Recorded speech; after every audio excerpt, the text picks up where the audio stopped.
One of the reasons we've got James on, other than he's a mate and a colleague and it's been too long, is among his many strengths are, as I said earlier, the sort of software side of telecoms. And this is something we've been deferring in anticipation of James coming on, because a few weeks, let me look at what our headline was. There's been a lot of trailers, a lot of advertising. It's been like exactly. It's been like Francis Ford Coppola's new movie. Yeah, sort of. Big build-up. A massive flop. Yeah. I didn't cost £250 million.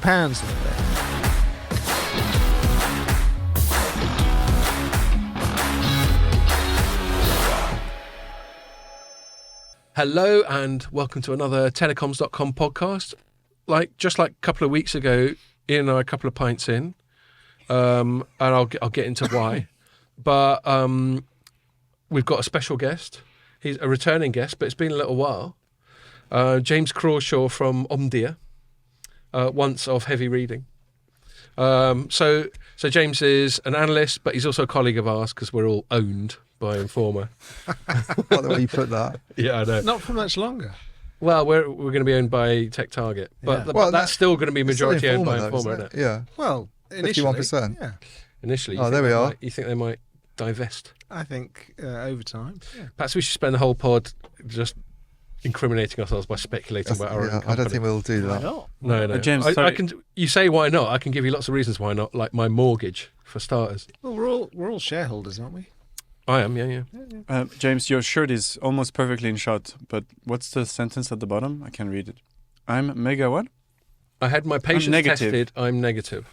I think. Does that mean that you haven't got much patience? Interpret it as you will. Right. Okay. Or you're just like really moody and downbeat. So welcome, James. It's Thank you, great to Scott. have you here. And the reason we're a couple of pints in is because we were taken out for lunch by Leia from VMO2. Thanks a lot, Leia. That was really good fun. Leia's really nice, really smart, really clued up on PR. Princess You got. Leia. You got. Well, she was named after There's Princess Leia. an angle there. But I was just going to finish paying her this compliment. VMO2, you got a good one there, so make sure you hold on to her. But yes, Leia, I sort of made the inevitable, if people always called you Princess Leia type of thing. 'Cause she's from all over the place. I think she's got some Kiwi background. She grew up in the States. She lived in Scotland, then England for about 8 years, I think she said. So she's got a sort of mid-Atlantic accent from all over the shop. But I was going, yeah, Leia, so what's that all about? And it turned out that she is named after Princess Leia. And then the funny bit, I hope you won't mind me saying this, Leia, I don't think it's too personal, but her dad just sort of jumped on it when she was born and just wrote it on the little form while her mum was still sort of recovering. And he just sort of seized the moment, went, right, I'm having a Star Wars kid. Is it like a Star Wars geek or something? Yes. Yeah. That's so funny. Good job he didn't choose Chewbacca. Well, indeed. And actually, I did reflect. She's one of 4 girls, and there aren't that many other women in the Star Wars universe. Certainly in the first one. That's a good trivial. So her dad would have been like running out of options if he'd persisted. Actually, I cannot name another one. There's Rey in the new. Oh, the new ones. Yeah, reboot. okay, fine. In the originals, Princess Marmalada. No, wait. Oh my Armalada. God. Natalie Portman. She's Yes. Yeah, Anakin's that's mum, who he was thinking obviously. of. That's the Yeah, Dalai it's not Lama. quite Dalai Lama. Princess Dalai This Lama. pod is off to a Flying. shaky start. But like in I the first disagree. I think three, it's great. in the first 3 Star Warses, Yeah. there was Leia, and that was it. Yeah. Right. She was like Smurfette. Yeah. That's a good analogy. Showing my age there. So anyway, nice one, Leia. Thanks a lot for lunch. It's great meeting you. What else? Oh yeah, I haven't been out and about this week. I've been spending this week just dealing with the Glotels shortlist, on which James is a judge. Thank you very much for that, James. The Glotels, what's that then, Scott? That's the abbreviation for the Global Telecoms Awards, which is the Telecoms.com awards thing. Sounds great. It is. Or, as they say in America, the glotals. Gloodles. The glottal stop. What? And 230 entries, I think, this year that I had to get through and That's a lot. supervise the shortlisting of. So that's what I've been doing instead of doing any actual journalism this week. But you and Andrew went and hung out with Orange, didn't you? We did. Tell us a quick bit about that. So they did a day in London for their 2 top tech executives. A guy called Bruno Zabib. I don't know if that's how you pronounce his surname. but That'll do. he's their chief technology officer. He's only been there for about 18 months. Right. He's quite good. He's quite sort of. I don't want to sound like I'm being nasty to the normal telco CTO, but he's quite different. He sort of talks about things in a big picture kind of conceptual. So he doesn't get too how in the can weeds. He doesn't get too in the weeds. He obviously knows the weeds because he did start to sort of delve into Likes a stuff bit of when weed. doing the Q&A. But he's maybe he does like a bit of weed as well. I don't know. Nearly You have to made ask him. I just nearly made James spit his beer out. But he's very good at the how we can sort of try to reinvigorate the sector through these technologies rather than just talking about things from a Yeah.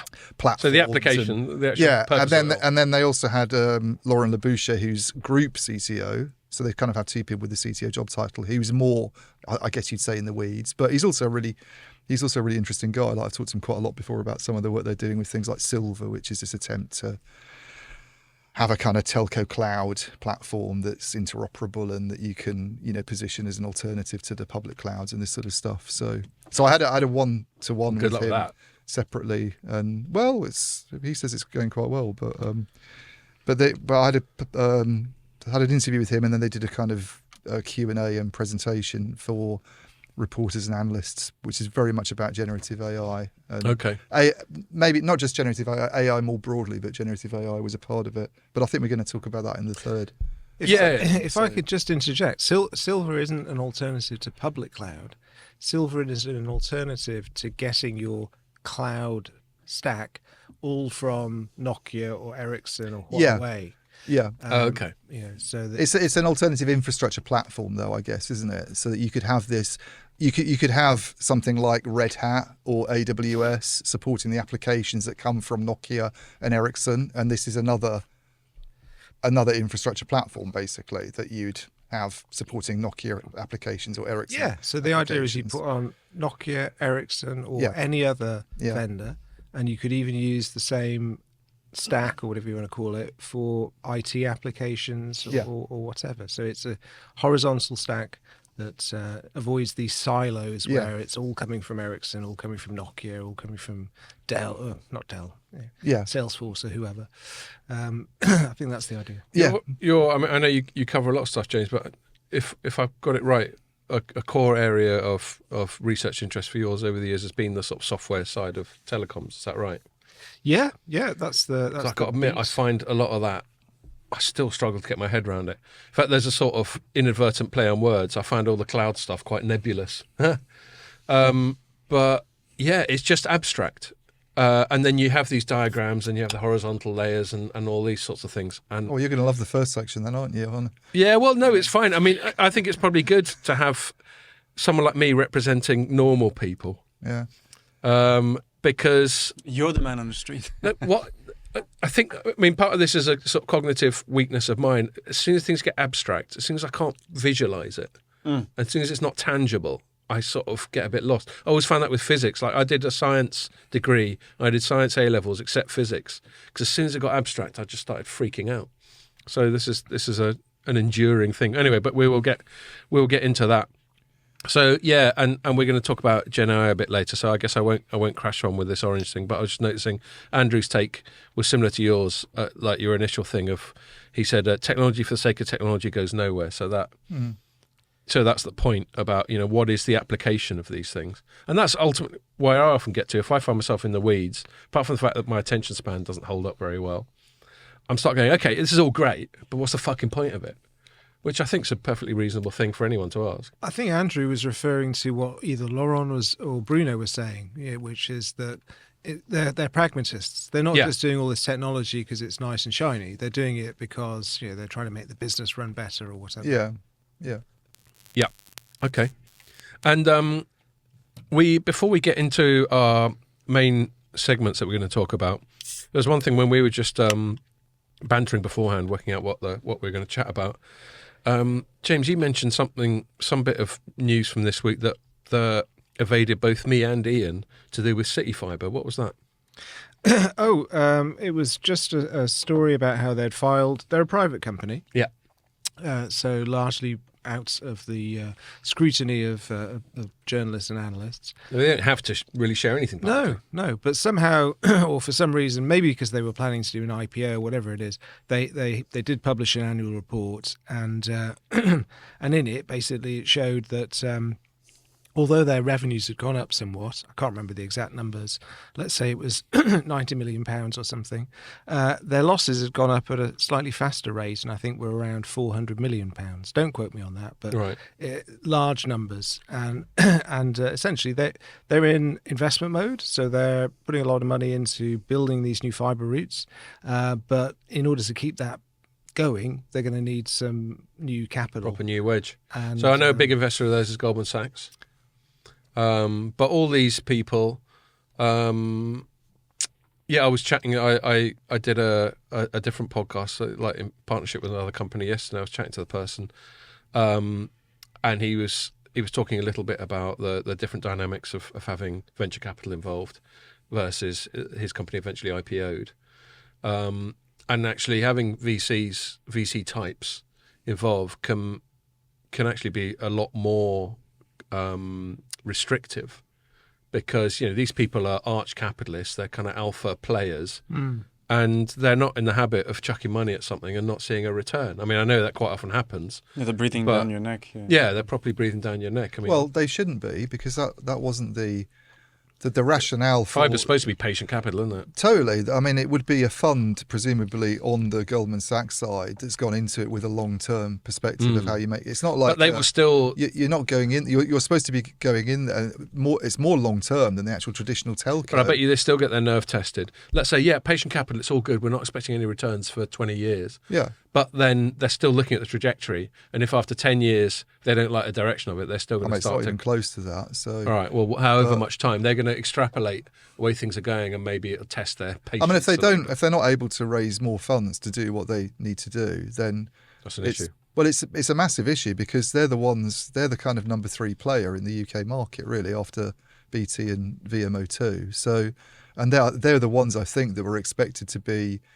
I saw. It's Greg Mesh, isn't it, the CEO? Yeah. But I saw him on stage at Connected Britain, and he was kind of talking about consolidation and positioning them as somebody who would play in it, but not necessarily as a buyer, maybe even as somebody who could be bought. But there's not really anybody that would buy them, because you would think the regulator would block a purchase. Well, BT can't buy them, can they? BT can't buy them, and I don't think VMO2 would they be able to buy them. I mean, that surely would raise. We should have asked Leia over lunch. And it would kind of almost defeat this, what I think people are hoping for in the fibre market, the kind of dream of how it might work out, is that you end up with sort of 3 infrastructure players in the market, which is probably as many as you can have, because I think you need a sort of 30% take-up rate for it to kind of make sense economically, from what I've been told.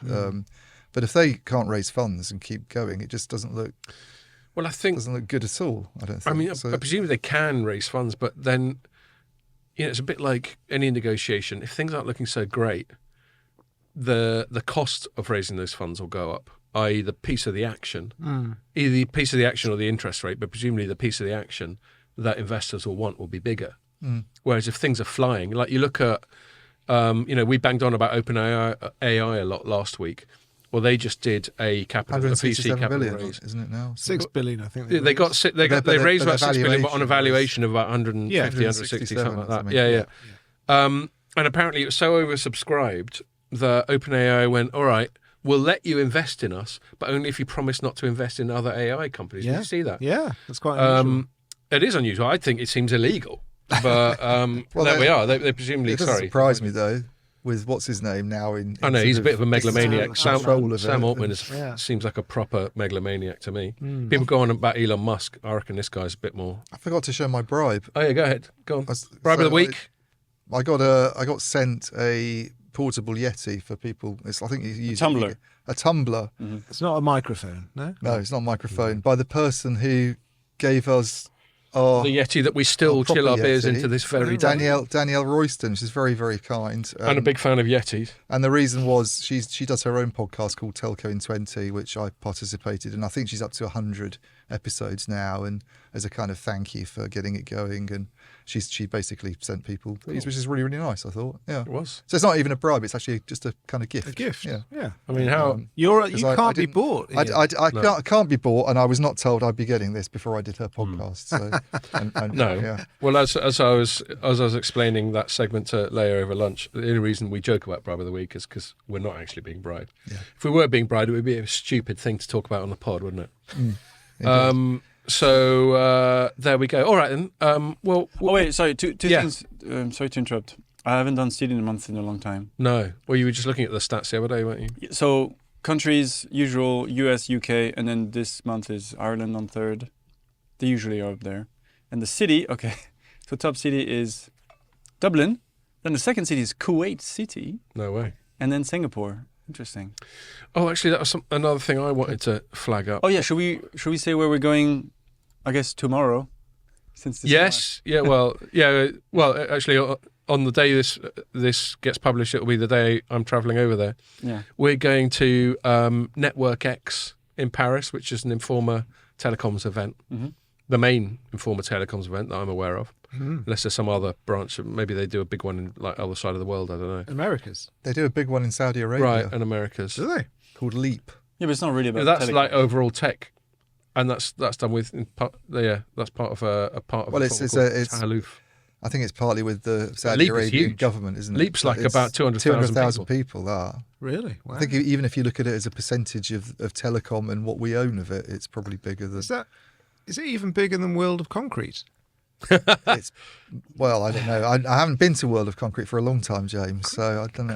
How. Do you know what I quite like when you feel that you're in a really sort of geeky, arcane, sort of obscure little corner of the world, you realise there are even more. Concrete. Yeah. Walk. It's a thing. How big is World of Concrete delegates wise? Massive. Mate, concrete's massive. They used to do a thing when I used to watch. Nearly 60,000 apparently. 60,000 people turn up for World Fact-checking. of Concrete. In real time. Yeah. I want to know what the zones are. I mean, I think it's mostly US. What's happening in companies. Next Generation Concrete then? Got New embedded compounds. Wi-Fi. I've heard all the actions in the aggregate zone. What was I going to say? Making it harder, lighter, more They, flexible. for English listeners, which is still our biggest audience, I think, because we were looking at that this week, weren't we, Pierre? Yeah. Or British, I should say. Well, I don't know. The US is just slightly above, but yeah. Oh, it's slightly above, is it? Right. Anyway, there's a program called Have I Got News for You, which I used to watch. I don't watch anymore. And they used to have a little segment where they'd find a really obscure title. Yeah. And I remember 15 years ago when I was editor of a magazine called PC Retail, I thought, God, are we going to make it? Because we seem sufficiently obscure. And they'd have like sort of Spanners and Tools Monthly or something. Yeah. And all these sort of, trade press is a funny thing. There's no niche that can't be written about. The title of your site isn't funny enough for you to be on Have I Got News for You. Not now. Telecoms.com, no. No. Yours a bit more Like obscure. something like WiMAX Vision would have worked. Which There's was already actually a a title magazine back in the days about of WiMAX. magazines. Our well, freelancer there Ken is that. Whelan worked on There's it. the Press Gazette. WiMAX Vision. WiMAX Vision was edited by Ken Whelan, who's a light reading editor. He wouldn't mind me saying this now. It was an Informer title. Right. Your predecessor, Mike Hibbard, wasn't it? Yeah. Oversaw it. Did he? Yeah. So Mike used to be Ken's boss. That was back in the day. Yep, and that was back in the day when WiMAX was going to take over the world. Intel was massively behind WiMAX, and they were going to turn the industry around. There's someone we could talk about. Yeah, well, we touched on them last week, but we can bring it up again. we Yeah, did another example of a great bet that Intel's made. They make a lot of They're good mobile. bets, Intel. Yeah. But they're getting bailed out by the US government. Well, this is something we spoke about in you our did. last segment last week. But yeah, I'm happy to bring it up again. Anyway, we should move on. There's a couple of other things I want to say. Pierre, while you're talking pod stats, do you have any information off the top of your head about general growth of the pod? Because we had people emailing us this week to ask about it, like year on year. It's just been steadily growing in terms of audience, isn't it? Yeah. And it's hard now to get the stats because there's been a slow shift to Spotify From SoundCloud. because SoundCloud is not the best to even listen to your podcast, but No, The growth? but SoundCloud does the thing of republishing it everywhere else. Like I only upload it to SoundCloud, exactly. and it But ends a lot up of people everywhere else. listen on there. I mean, I know I always get it on Spotify. Yeah. on the very rare occasion when I listen to it. Do you listen to your own No, I podcast? don't listen to it. But what sometimes happens is when I'm I do running, every Monday when I'm publishing it. and I'm usually listening to something like The Rest is History, and then the episode finishes, and before I got chance to kind of, because when you're running, you're messing around, aren't you? It's gone on to for some reason, a Telecoms.com Right, podcast, you and then I have to quickly reach for it and switch it off. Suddenly you have obviously. the awful jolt of hearing me talking because I shit. don't want to be hearing that. I hear enough of that in the studio. He's quite enough of that in his life. Anyway, but so just for people who are wondering, who are listening, it's just been on like steady sort of Steady growth, yeah. Especially the followers on Spotify. That's great. Thanks to all our subscribed followers. Thank you, Spotify people. Special shout out Because to you. they get a notification. Special sip of Hazy Jane for our Spotify people. Yeah. And then one other bit of self promotion I want to do is we got one comment. I think it was last week's one, Ian, where it's just me and you. Yeah. Oh, A guy called Alexander with an AR. Izamov or something. What's his name? Ilivanov. I don't know where the emphasis is. I think he's Bulgarian. And he just said on LinkedIn, he said the last episode is just spectacular from beginning to end. And I thought, well, the compliments don't get a lot better than We're not that. allowed to say. Well, it's on LinkedIn, so it's public. He's United Group, wasn't he? that's right, yeah. RAN and MW projects coordinator at United Group. Yeah. So thanks, Alexander. That was a very nice compliment. And, if you're listening now, there we are. So pay us compliments because then you might get a shout out on the next pod. Yeah. Right. Right. I think that's enough opening bollocks, isn't it? Well, yeah. it's almost been an time to hour. get home. It's been half an hour. Yeah. Let's get into it. So one of the reasons we've got James on, other than he's a mate and a colleague and it's been too long, is among his many strengths are, as I said earlier, the sort of software side of telecoms. And this is something we've been deferring in anticipation of James coming on because a few weeks, let me look at what our headline There's was. been a lot of trailers, a lot of advertising. It's been like it's exactly. been like Francis Ford Coppola's new movie. Yeah, sort of- Big build A up. massive flop. yeah. I didn't cost £250 million there. We've got James on to resurrect his career. Where is it? God, I had it a minute ago. What are you looking for? Your story on network APIs. That's right, yeah. I fucking can't believe I didn't click Do you through want me on to it. say what's been happening and then I'll turn it over to James? Yeah, go on. You kick So it off. the kind of big news item, I guess, is Ericsson and 12 telcos, 12 big sort of tier one telcos. 12 angry men. 12 angry men, yes, forming this joint venture connected to this sort of mission of network APIs, which is this kind of big project that the industry is very keen on. It sort of sees it a way of sort of reinvigorating the telecom sector and getting some sort of new revenues into it. And there have been various issues with fragmentation in the industry. So we've had several initiatives trying to address that. There's this Kamara project, which is very much on the kind of standardization of the actual APIs themselves. And then you've got this joint venture, which is a bit different. But probably I should let James talk about it because he'll describe it better than So I what do. is this? Anyway. What is this joint venture? What is this new story that I'm still struggling to find? Oh, there it is. No, it's not. That's a different thing. What am I supposed to be introing, but I've utterly failed to do? So do my job for me, please. Well, so this is this is a sort of a reincarnation or the latest version of an initiative that's been around for a while in different guises or different names. So the most recent one was Mobile Connect, which I think also the GSMA launched about 6 years ago, 7 years ago, something like that. And the idea was that there's lots of sort of information in telecom networks that could be useful, could be of interest to developers, and can we expose that to them in a way that can help them make money and help us make And money? the significance of the word "expose," leaving aside the double entendre, is because right now there's no way for third parties to fully access the network in order to do clever stuff over it. Well, there is and there isn't. So, Oh, right. so a lot of the stuff that Open Gateway / Kamara. What's Open Gateway? Sorry.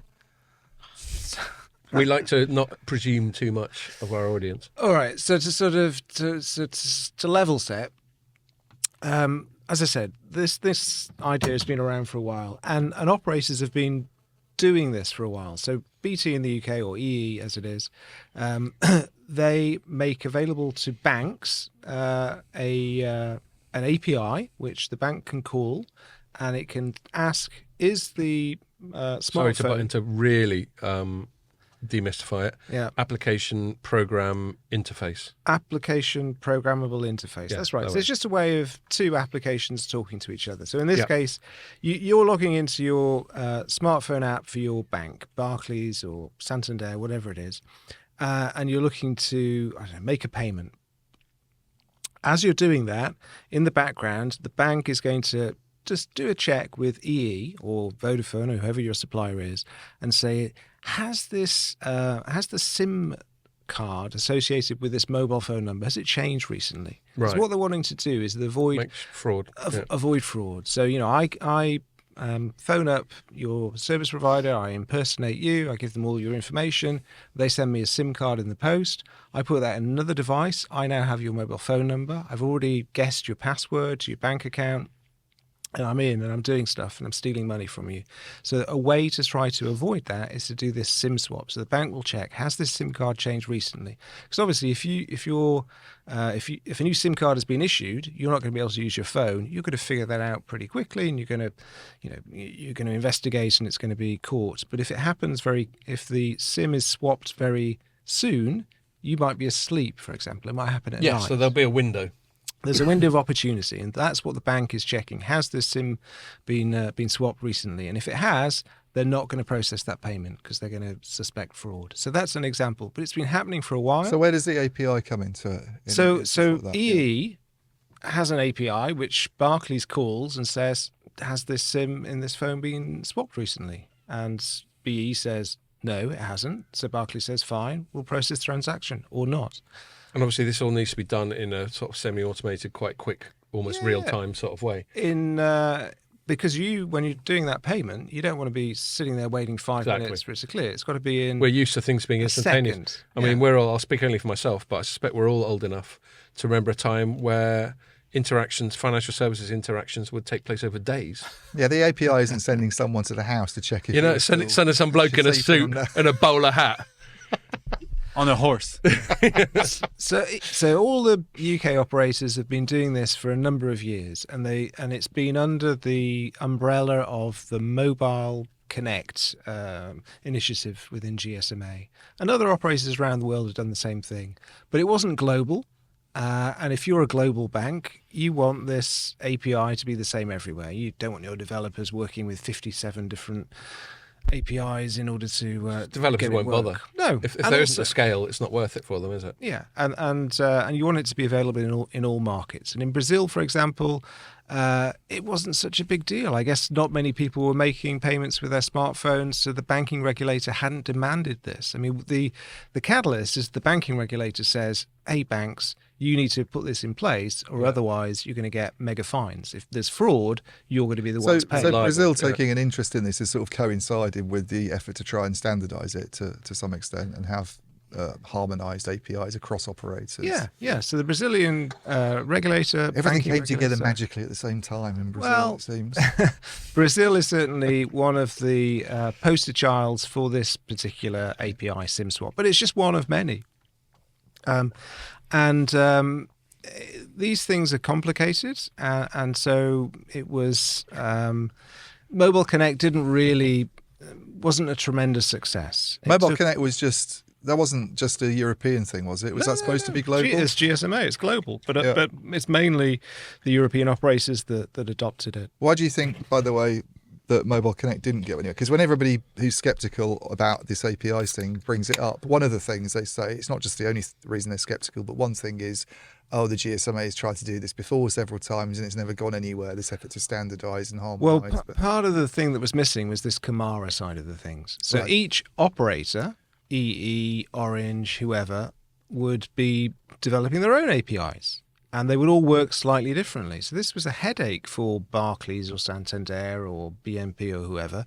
They'd have to get their applications to work with all of these different operators whose APIs would work in slightly different ways. So what Camara has done is it's created a standard. And all of the operators are now on board. They're using the same standard. Even then, they're not all adhering to it 100%. There's a lot of tweaking and that never happens in the telecom industry. But it is like sort of herding cats a bit. There's a lot of moving parts, isn't there? Yeah. So you've got to get these the Camara is an open source initiative. It's housed or governed by the Linux Foundation, and that's where these APIs are defined. Then the operators have to implement them. Then they need to get a check in the box from the GSMA saying they've implemented them properly. And then they need to expose them, to use that word again, through whatever aggregators they want. It could be directly on their own website to developers. It could be through an aggregator like Vonage or Infobip, or it could be through Nokia's network as code. So the joint venture that's just been announced, where does that? Because before it was announced, it seemed like all the parts were in place. You've got the aggregators, you've got the Camara initiative, you've got all this stuff happening.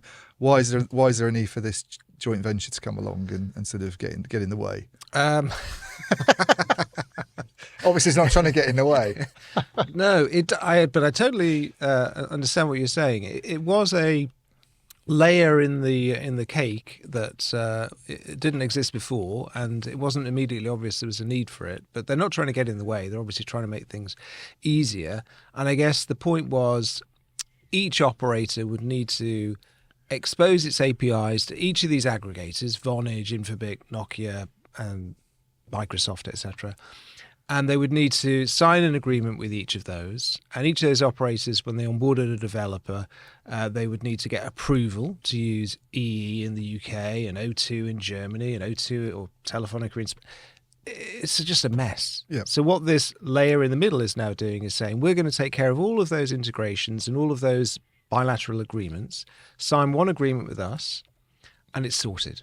So they simplify things for the aggregators and for the operators. Okay, but they're not replacing the role that a Vonage or an Infobip would do. No, they would be serving those. It's a new role that aims to serve and facilitate and solve all of that headache of integration and agreements. So what they do kind of gets passed on to someone like Infobip or someone like Vonage. They kind of put their own special sauce and packaging around it, and then the developers interface with those. So the developers are talking to Infobip and Vonage. They're not talking directly to this JV.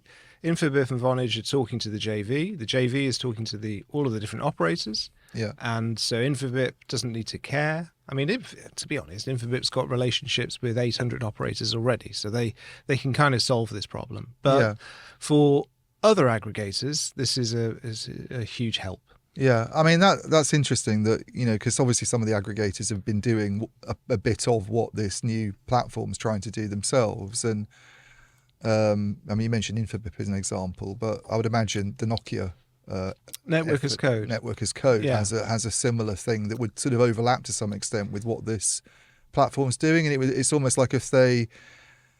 And this is a question of mine when I spoke with Nicholas Herveldop, who's used to be the CEO of Ericsson North America, but for his successes in a big AT&T deal, he's sort of been moved into the sort of command position at Vonage, and he's obviously done quite a good job in getting this together in a short amount of time, it seems. But he was, when you mentioned Nokia to him, his immediate reaction is we don't really like to talk about competitors, but ideally Nokia would be a customer of this platform. Yeah. But he recognised the possibility they might try to go off and do a similar thing themselves. There's a possibility that they try and do a aggregator platform involving telcos because it's not an exclusive thing.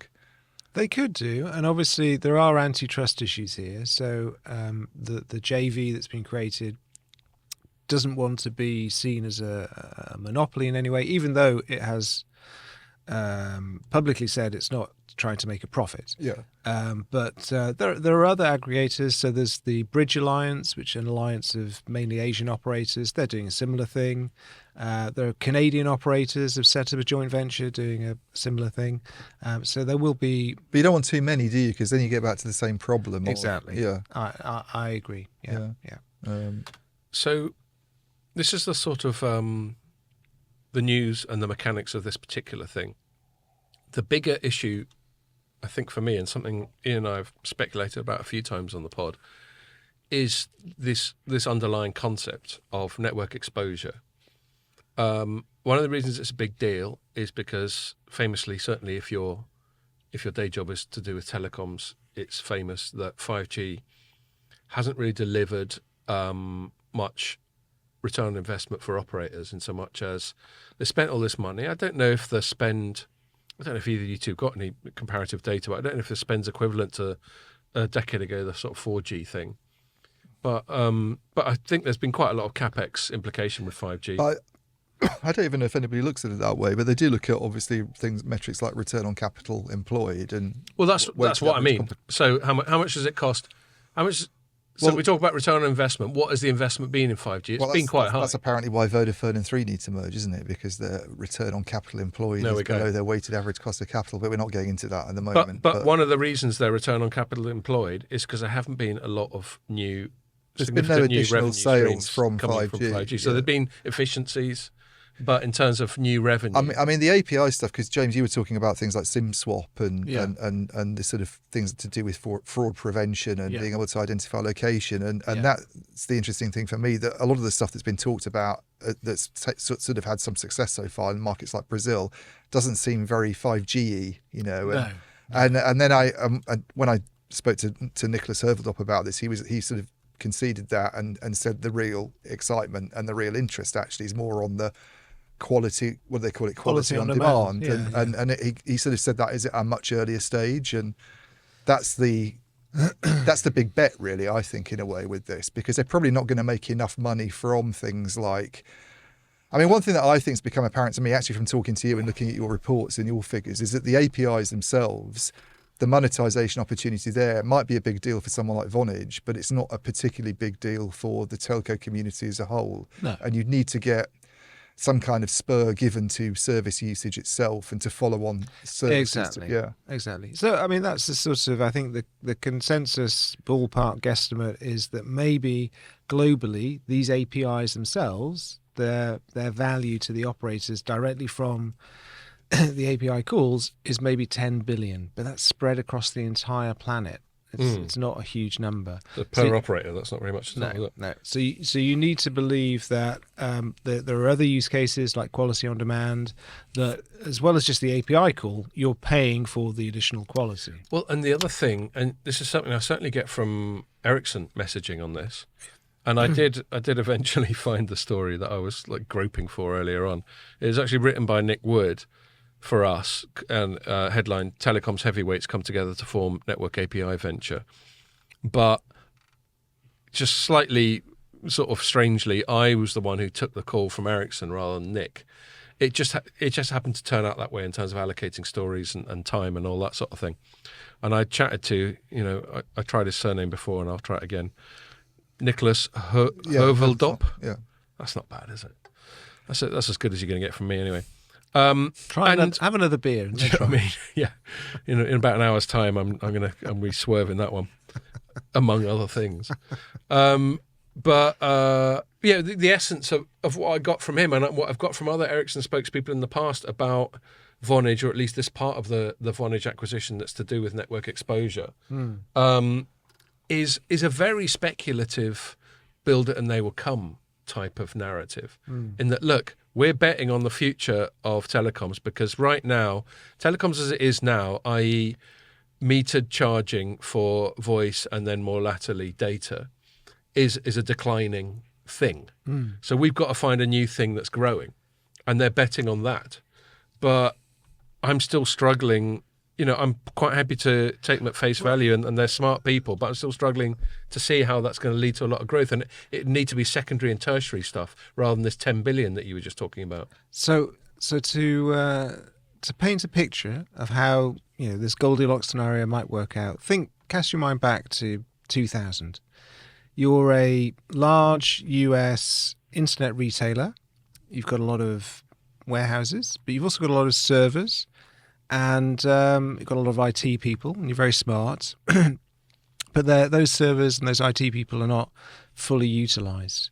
And you start lending, the access to those servers to third parties, small developers who with their credit card sign up and they're going to host their website on your server. 20 years later, that's AWS, a multi-billion-dollar business that has been enabled by API exposure. Right. And so this is the dream, this is the analogy that the telecom industry would like to replicate. But networks become a sort of equivalent of the public cloud. A platform that platform. developers tap into, utilize for quality on demand, for edge computing, for geolocation, for all sorts of weird and wonderful things that I can't imagine nowadays, but maybe in the future some clever startup can. I don't have as much of a problem in seeing that happening as seeing the telcos making money from it, though, in a way. Just the normal charging mechanisms and the way they've always tried to, like Scott was saying, it's kind of these tariffs or connectivity, and you, at the end of the day, I mean, if you ask Vonage, if you ask the guy Nicholas Herveldop about it, which I did, it's very much this idea that it's very much this. I actually thought he was Dutch for ages, but he's not. He's Swedish, obviously, because he works for Ericsson. But for some reason, I thought he was Dutch.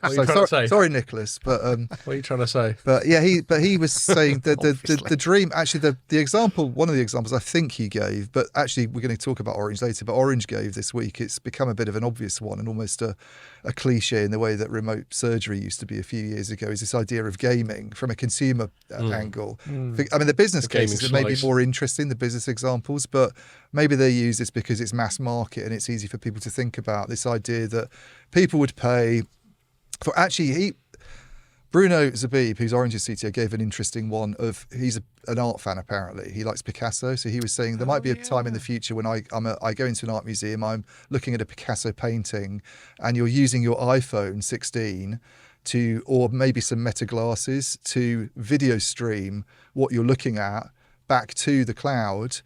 And you're getting information from a virtual assistant about what you're looking at. It's telling you what's going on. As opposed to a museum, or member of staff. He said we can't guarantee this is going to happen. There's various scenarios. A lot of the intelligence might be on the device, but there might be a scenario where there's a big need for high-speed connectivity, for some kind of edge computing capability. We'd have to invest, but maybe we can monetize that through an API, that's allowed a developer to sort of produce something that allows you to access these features, and then you've been able to kind of provision it through like dynamic slicing. So if you're a consumer, you go in and you go, right, I'm going to have my museum experience now. I need to do loads of video streaming, and I'm going to pay for this 2-hour like supercharged sort of service that gives me the ability to do this and use my virtual assistant without having any problems. And as kind of sci-fi as that sounds, I guess it's something if you go along with you use the word Goldilocks, then you can sort of see it happening, but people are very dubious it will. Yeah, possibly. I think I'm going to need another beer at this point, but all of these scenarios or examples are very easy to shoot down, and I'm as guilty as anyone of shooting them down.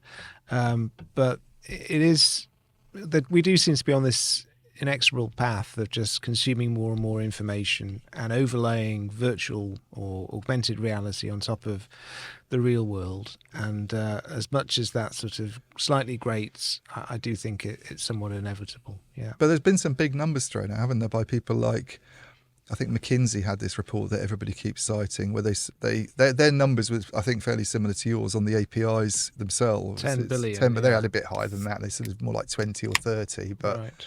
But the follow-on stuff from it, and I think they try and split it up by sector.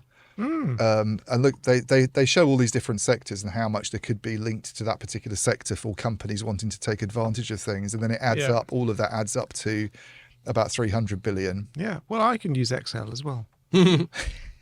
Was that a bit of a meow at McKinsey there? I love them. Yeah, they're great. And, they're great at Excel. Listen, their business has been going for a lot longer than Omdia's, so there's no knocking them. Well, and obviously they're a very big and successful company, but I will perhaps echo, I don't want to put words in your mouth, but some degree of skepticism about management consultants, which is what McKinsey are, which is that they're commercial organisations. And, we get this. I'll get a slight parallel. And again, I've got no evidence that McKinsey's guilty of this, so McKinsey, please don't sue me with all this money that you got. But we said worse things about them the other day. Did we? Yes, I used a rude word about them on the podcast. You didn't say the blood-sucking vampire squid. I think it was that's Goldman Sachs. Was that Goldman Sachs? Goldman Sachs. Oh yeah, that was Matt Taibbi, wasn't it? Yeah. But let's have a little parallel, which might slightly sort of swerve my personal liability on this. We get a lot of incoming, like I slightly joked with Mary Clark when she was on the pod recently. We get incoming research from companies going, yeah, this bit of research has found that you've got to buy more of our shit. Really? Yeah. And, you know, and we sort of take the piss out of it. Obviously, they slightly sort of dress it up a bit Not more as than that. blatant as that, is it? But that's my They cut don't through. describe it as their shit either, probably. Yeah, well, and by the way, I use shit as a collective noun rather than the sort of pejorative in this context. And so you sometimes wonder whether when big management consultants come out with a big report that happens to coincide with the likely conclusion that their client would have wanted. Right. You know, I mean, maybe some analysts do this. I don't know. Yes, but not Omdia, obviously. Not on them, and certainly not James. But look, you know, I'm like joking aside. We're all aware that we exist in a commercial environment, and that maybe might skew some things. And so these data points just have to be taken with the appropriate pinch of salt, depending on their provenance. That's all. But the numbers, yeah, maybe they are a bit ridiculous. Some of them, some of the more optimistic scenarios, and there's been a lot of skepticism, and there's been a lot of people sort of poking fun at it, and they tried to do this before and it didn't work. But I sort of feel I kind of want to give credit to Ericsson in a way for trying something, because nobody else is coming up with any great ideas for how to solve these problems other than having a whinge about things like net neutrality and let's charge the hyperscalers because they put big pressure on our pipes. Telecom and Meta this week. Yeah, the usual nonsense about they use our equipment, so they put all this pressure on our connectivity, therefore they should pay for it. And I just find that's the kind of hopeless scenario, isn't it? We haven't got any ideas, so let's look at what we can. It's not a positive these story, is it? big successful organisations instead. Whereas at least this is an attempt to try and do something more constructive. And I don't know, I'm sceptical, but I kind of hope it works in a way. Well, so that's really where I wanted to get, with James. Notwithstanding whether or not you've got any clients who have a vested interest in this shit. But no, I'm only joking. Yeah, how do you feel? What's your gut feel? Because, I mean, Ericsson, as the main cheerleader, at least from the vendor side that I'm hearing from this side, is just basically asking us for a leap of faith. They're basically saying, let's sit tight. This shit will play out eventually. And that's fine. I take that at face value. And I personally don't have a stake in it. I mean, any more than I have a stake in the telecoms industry on the whole, as is strongly implied by the URL of my website. But which in turn pays my mortgage and beers. No conflict. Perhaps not necessarily in that order of importance. But what's your gut feel? I mean, are you buying this? Are you going with Ericsson et al. That we should just sit tight and this stuff will play out? What's your general visceral gut feel about the likelihood of this coming off? Well, my take is it's a pretty low stakes bet. The operators don't need to invest a huge amount of money in this, unless some other better ideas come along. Then this is worth doing. Yeah, there's not much to lose. And so there's a sort of we might as well. Yeah, you might as well. There's not a lot of investment required. So just go for it, see what happens. It's not like spending loads of money on GPUs in your edge facilities and then finding out that they never get used for anything. No. That is a slightly different equation. Unless you're an Nvidia shareholder, and then you're laughing. Yeah. In fact, you're laughing anyway. Jensen Huang is just must be feeling like, I don't know, Emperor Ming. Buying a new leather jacket, probably. Do you know what? He's probably got one of those mad wardrobes with about 20 of them in. One but they're all identical. Yeah. Because it's like me wearing metal t-shirts on this pod. It's like I did see him wearing I did actually see him on TV wearing a suit this week rather than a leather jacket. I think he was in some kind of Wall Street briefing. Wall Street or government? Yeah, I was thinking it might have been a Washington thing. Yeah. Yeah, I would have thought only big state could have brought out the whistle. I mean, on the API stuff, I think for Americans, that's whistle and flute suit. That's Cockney Rhyming slang. Oh, thank you. I didn't get that myself either. Yeah. But yeah, on the API stuff, I guess what I'd be interested to see next is this joint venture actually making some kind of difference, because there was already some momentum there with things Yeah. like SIM swap in Brazil and some other markets. Yeah. Where can this move it to beyond that, and what can it do for the sort of stuff that Ericsson seems to be really excited about, and the whole premise in a way for doing this originally was about 5G network exposure and featured this quality on demand stuff, Yes, and that's yes. that's the real kind of holy grail, and that still seems to be, by their own, they kind of admit it themselves, at a much earlier stage. So can this joint venture really make some difference there? And it exists now. It's kind of operational, yeah. So, let's see what. Okay. There's all this stuff in telecom, isn't there? Let's wait until it's early days, but meanwhile the rest of the world's moved on and it's investing in completely different infrastructure on the tech side, and So it needs to sort of happen a bit quicker, really. I think. well, it's quite some of it. it's quite existential at this stage, isn't it? It is. Like, what the fuck is the point of telecoms? Well, no, I don't think anybody's asking that. Well, no, but I mean, what's the point of the telecoms going forward? We understand the point of telecoms used to be. I mean, initially it was to make like landline calls. Well, it's still to going to each be used for other. data. It was landline calls. Then it was mobile voice calls and texts. Then it was mobile data, But it's not And- growing. and that's not growing. But the reason it's existential. Well, it's not growing in is- terms of revenues. Or even in volumes, even in petabytes or megabytes. Well, it that's is. an 5% interesting one. growth in Well, not as much as it used to, but it's still going up, isn't it? Oh, it's plateauing. Opinion is divided on that. Asymptotic. So you're in the William Webb school of thought on that one. I went to school with William Webb. No way. How did you know? You went to school with No, William I Webb? just made that up. Oh right. But you know who he is, yeah? Very much so. Yeah, Very smart guy. He's a smart guy. But he's been on the pod a few times, but he's not just on the pod, he's written books basically talking about this S curve and how we're near the top of that. Asymptote. But then you get other, what's that word? Asymptote. What does that mean? You're reaching a I thought plateau. I thought that was a posh, like slagging me off. It's a posh word You for S fucking curve. asymptote. Posh word for S curve. Thank you, yes. Is it a posh word for S curve? Is it? Okay, fine. You live and learn. You know things like that, Scott. You're the words person, one of them. Yeah, but one of the reasons, if I am the worst person, it's because when I don't understand a word, I ask what it means. Anyway, There's no shame in that. not at all. But you get other data, such as Ericsson data, and again, back to our point about Which No, their data was wrong. Ian last has time. pointed out. Just outright wrong. They keep changing. I mean, it, their don't they? data was revised quite down by quite a lot the last time they came out with one of their mobility reports, which is actually what William Webb leapt on. He was one of the people who yes, took and that to pieces he and sort of went- did a bit of digging. He looked at it because it looks like they didn't change the forecast, even though they changed historical data, which is a very odd thing Yeah. to do. When you change historical data, normally you adjust your forecast, which it didn't look like they'd done. So do you remember there was another one? I wonder if you can remember the story, because I was sharing it with you on Teams when I said I wonder what William will make of this, and someone had basically done a That's forward. CTIA stuff, I think, and GSMA stuff that's come out Right. recently. Yeah, there was something.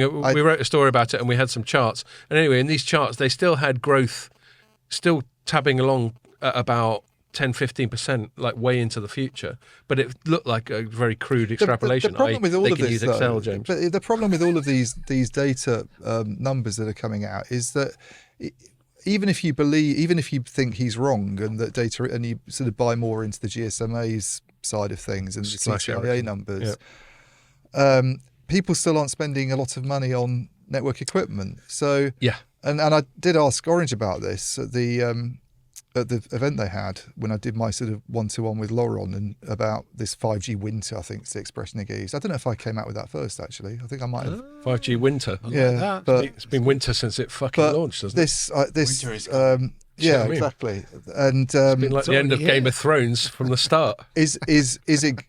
Are we seeing because there's this pessimism about people spending money, and every time there's an Ericsson or Nokia earnings update, it's like we're still seeing. I mean, the inventory correction seems to have happened, but telcos still aren't spending. And their story is eventually traffic growth will be so much that they'll have to They've spend got on to, their yeah. networks.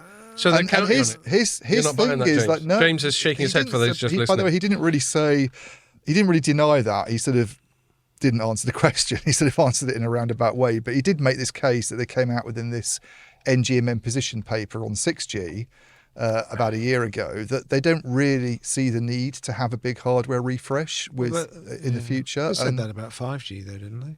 but then they did it, and I think that the problem at the moment for the vendors is that they're seeing a really low amount of spending going on, considering the stage in the cycle that we're at. It's like the worst it's been for 20 years. I think Stefan Pongratz was saying at Del Oro. I was just going to flag isn't that up. what you'd expect necessarily if there is this big growth in traffic. Yeah. These networks seem to be coping with this traffic growth better than the vendors would probably like. And I don't know, it just doesn't seem like a good place. So I'm going to for quickly the mention, since you traffic growth alone isn't going to reinvigorate the vendor side of things, I don't think. And No, I think we can all agree on that. Even, you know, this is something Andrew wrote on the back of a recent Del Oro thing. And most of Del Oro is with all due respect to Omdia, maybe we should be paying closer attention to Omdia's equivalent numbers. But Del Oro is one of the analyst firms I think we do. Okay, yeah, that's fine. I was just waiting to get bollocked by James for bringing it up. I No cite, more beer for you, Ian. I cite Remy Pascal's stuff a lot, probably more than Del Cool. Oro's. Yeah, and not to be. So I'm a good boy. You're a good boy. Do my Anyway, dutiful I'm going to thing cite for Del Oro Informer. with You're both independent and perfectly entitled Well, to quite. cite whoever you like. We are. Thank you very much. Well, and Del Oro is one of the ones that just, they seem to be particularly specialist in this area. And they're also the ones who Ericsson publicly says that they base their forecasts on. Anyway, Well, and yeah, but they're both regarded as the two that do that work. I think it's only really Omdia and Del Oro. Oh, is that have it? a kind of, Okay, yeah, cool. They're the two Again, I that people would apologise look to Remy, to etc. do. Is Ericsson's market share higher in the Del Oro numbers or higher in the Omdia numbers? yeah, that's tell probably you. what determines why they're using certain ones and referring to it in their earnings reports. Just asking. yeah, just asking questions. I don't know is the answer. Just not answering. One to well, ponder. you might want to have a look One at to those ponder. numbers. I might want to look that up. There we are. But anyway, I'm going to cite Del Oro anyway, despite all this, just because. They came out with a thing this week that said there's been a 10% decline in worldwide telecom capex, and that's across all types of telecoms. I think in the first half of this year. And I thought it was even higher than that, their numbers. I saw Stefan's LinkedIn update. I thought he was saying 16%, but maybe I... well, it could be some different slicing and of dicing. course. Yeah, and it's forecasting that this will continue. And this, bear in mind this is fixed and RAN and all that stuff.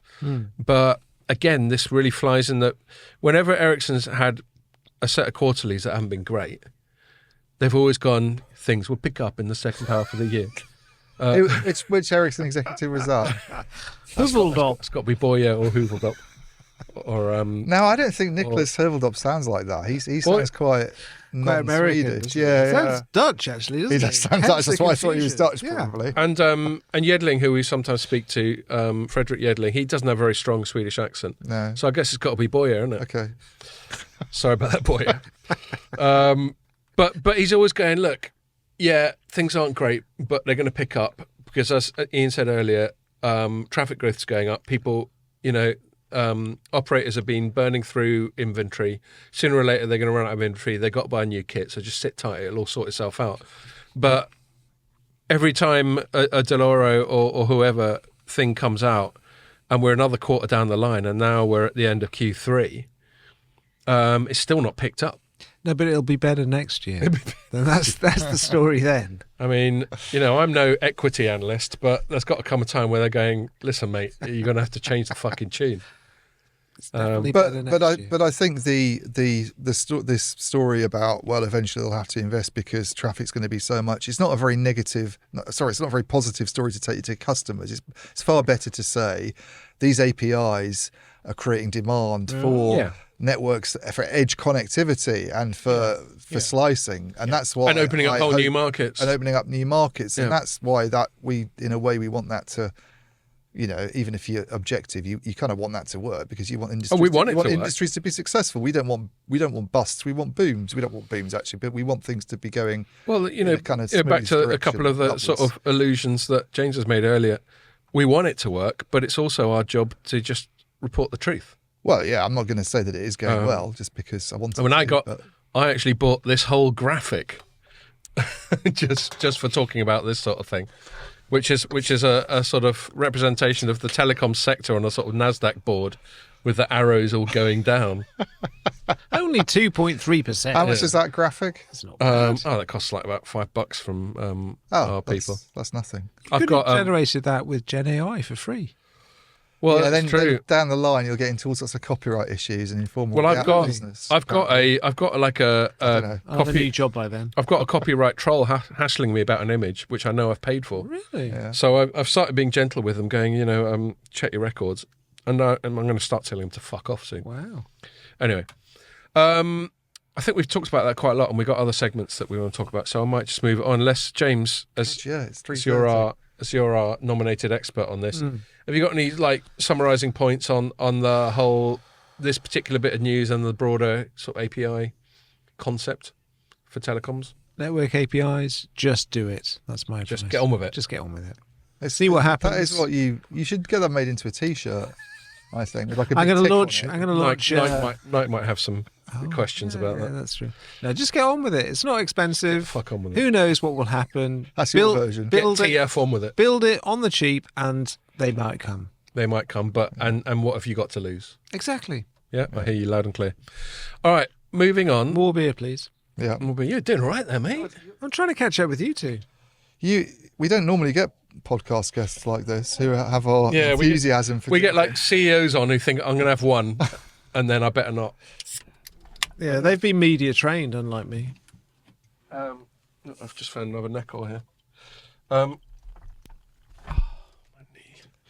What was our segment 2? So there's a long gap there while Scott tried to go and get another beer and then realised he put his knee out. I've got for anybody who's not orders. No, watching. I put my knee out at the start of this week. It's a bit better, but it's really painful. And then every now and then I forget and don't compensate for it, and then that causes me renewed pain. Right. So our second segment, our headline written by Mary, was a Vodafone 3 merger, telcos give ground on pricing. You wrote about this, yeah? I did, but I didn't really focus on the pricing side of it so much. Okay, well, tell us what your angle was. I mean, Seeing as Mary's not in the looked room at and you are. yeah, so this is to put it into context, this is the merger, proposed merger in the UK of 2 of the 4 mobile network operators, Vodafone and 3, which are the 2 smallest ones, really.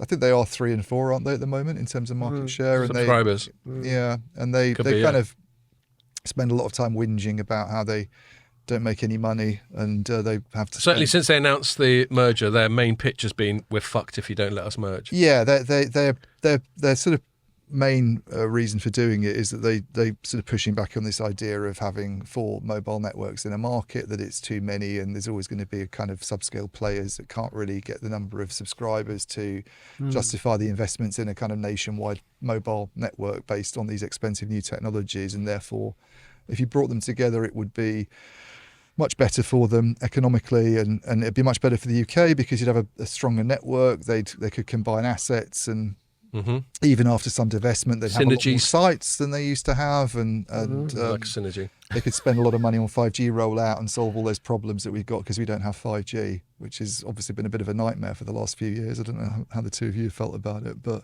Well, we just covered how much of a nightmare it's been, haven't we? yeah, and the pushback from the CMA has been heavily on the normal competition concerns, that it would have an impact on pricing, both directly for consumers taking services from those networks and then other operators kind of responding, but then also on the wholesale side, that MVNOs would have fewer networks to MVNOs being... Just general less competition. MVNOs being, for people who don't know the expression, being the companies that buy the capacity off those networks, basically like Tesco doesn't have its own network, but it runs Tesco or a mobile Sky service or on the Gift top Gaff.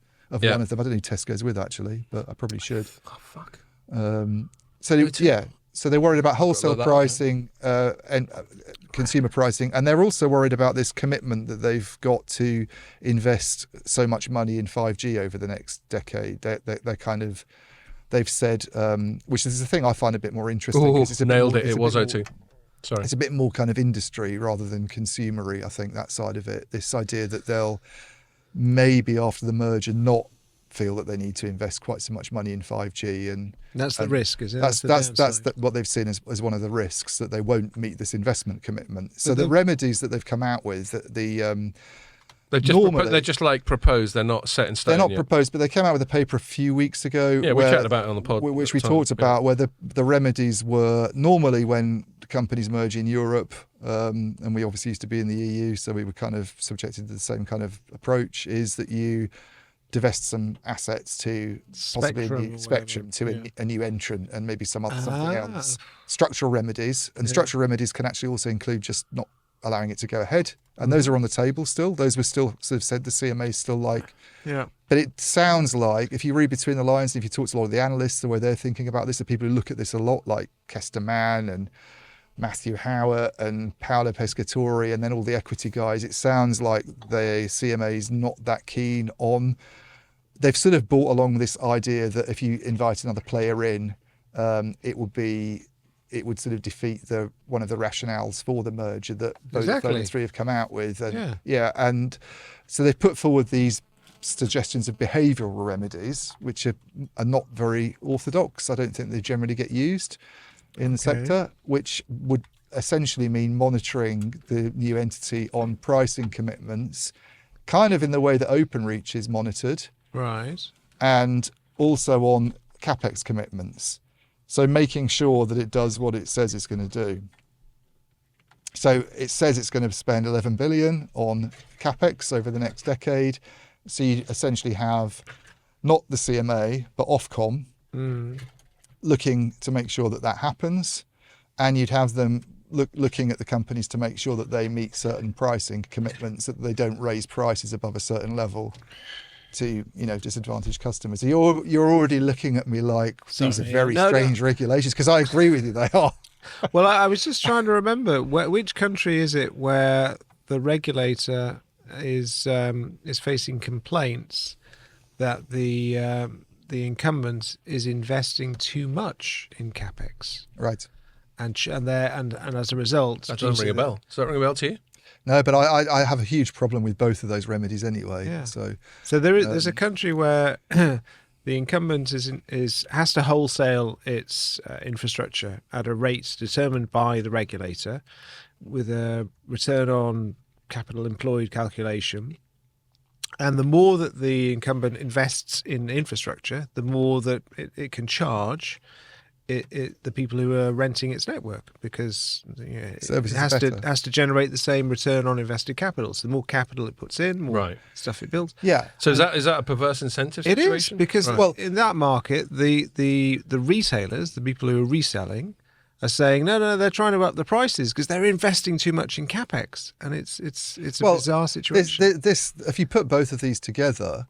And I think Vodafone and Three, in their paper that they issued on this, they're not very keen on the headline that Mary went with. They're not very keen on pricing regulations at all. That's the one they've kind of pushed back on more. Mm-hmm. They're more willing to be monitored on capex commitments. But if you had them being supervised in some way for both, you're basically saying you have to invest this much every year, whatever the market conditions are over the next 10 years, but you're not allowed to raise prices, which is isn't that kind of what the Soviet Union used to do?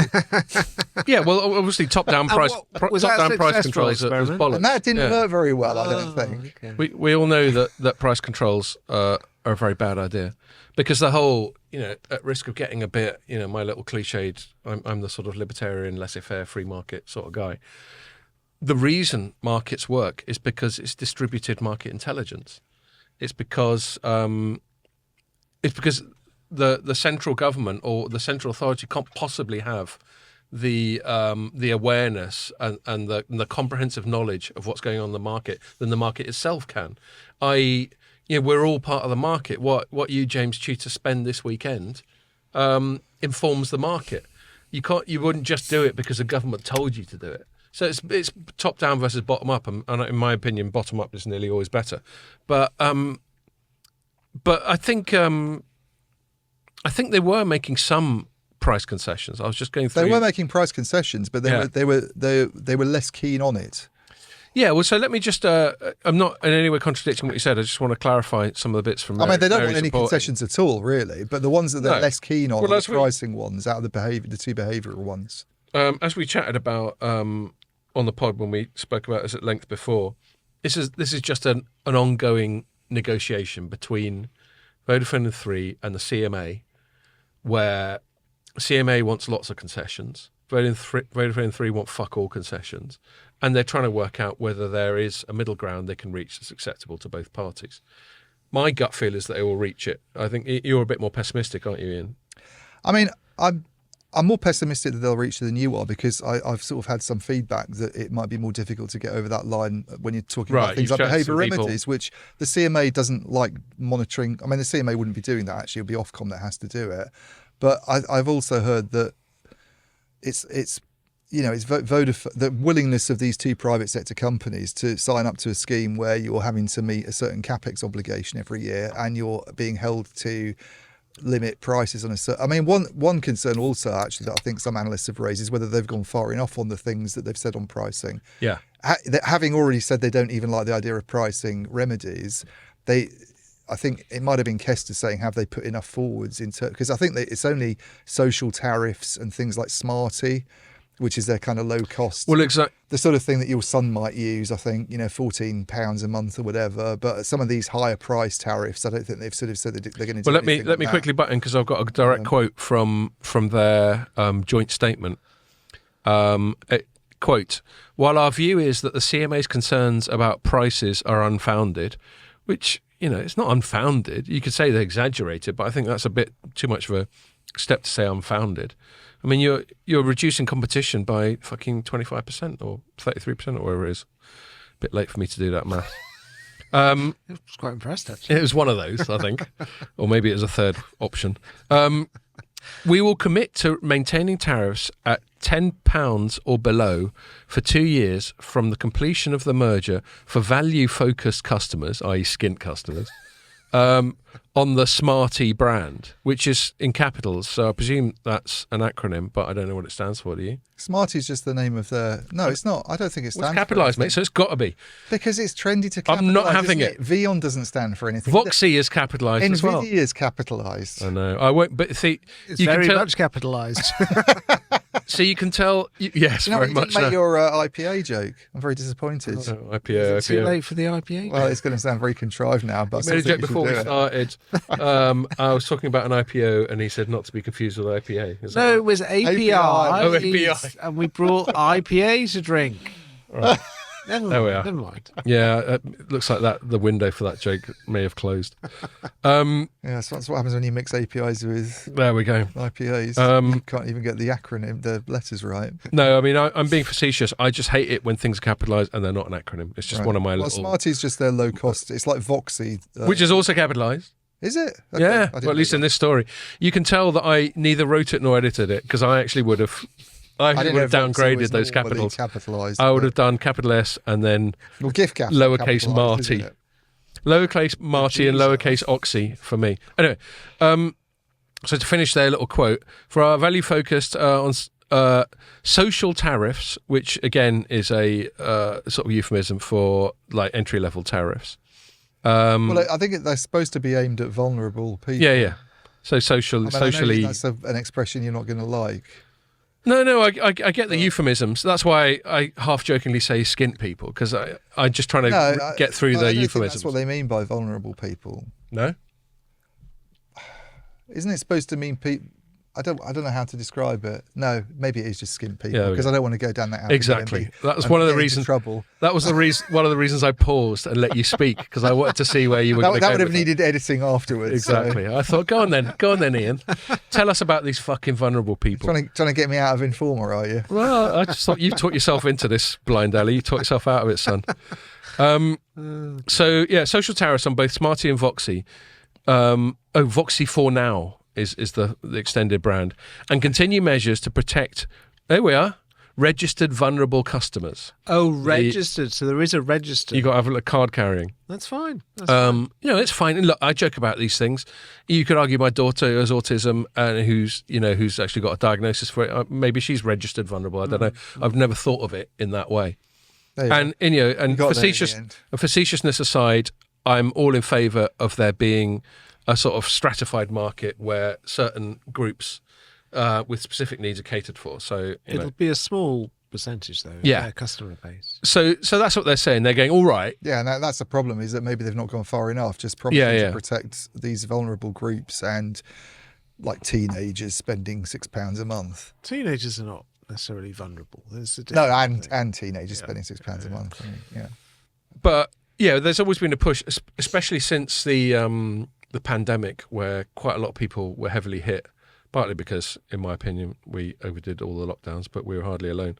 But quite a lot of people were heavily hit, and there was, I remember, a greater push. There was a much bigger volume of press releases about social tariffs and that sort of thing then. And that's fine. I mean, it's a different area that we've just explored that we don't want to get too into because it's a fucking minefield. Yeah. But so that's their one little concession is, all right, let's call these entry level, leaving aside all the other euphemisms. We'll keep these entry level ones going for 2 years. And your point, and I think this kind of bears out your point, is like and James's, that's quite a tiny concession, isn't It's it? a tiny concession, but the pricing stuff is one thing. The investment side of it, which they sound more keen to sign up to, I've got like massive concerns about that, how that would be handled, because So that's this 11 can't. billion network investment they've program. said, and I think it's been quite misleading, that they'll spend 11 billion over the next 10 years, and they basically linked it to the rollout of a nationwide standalone 5G network. If you look at the small print, the asterisks, and go down to the bottom and then look what that 11 billion is, that actually means combined capex of the two companies. And the two companies were spending, I think, in the year that they looked at, which was the one before they agreed the merger, so we're going back 18 months or whatever, they spent a combined 1.4 billion, I think. So Per year. yeah, so it's less, but it's going into one network. Obviously, there's, I hate the word, but synergies. The idea is it would be, Shudder. but even then, if you look at what for one thing, I don't think that capex commitment. It's very hard to monitor whether it's going in the right direction. Yes. And if you look at it just on a top level basis anyway, that's 11 billion. Like, so per year, it's 1.1 billion.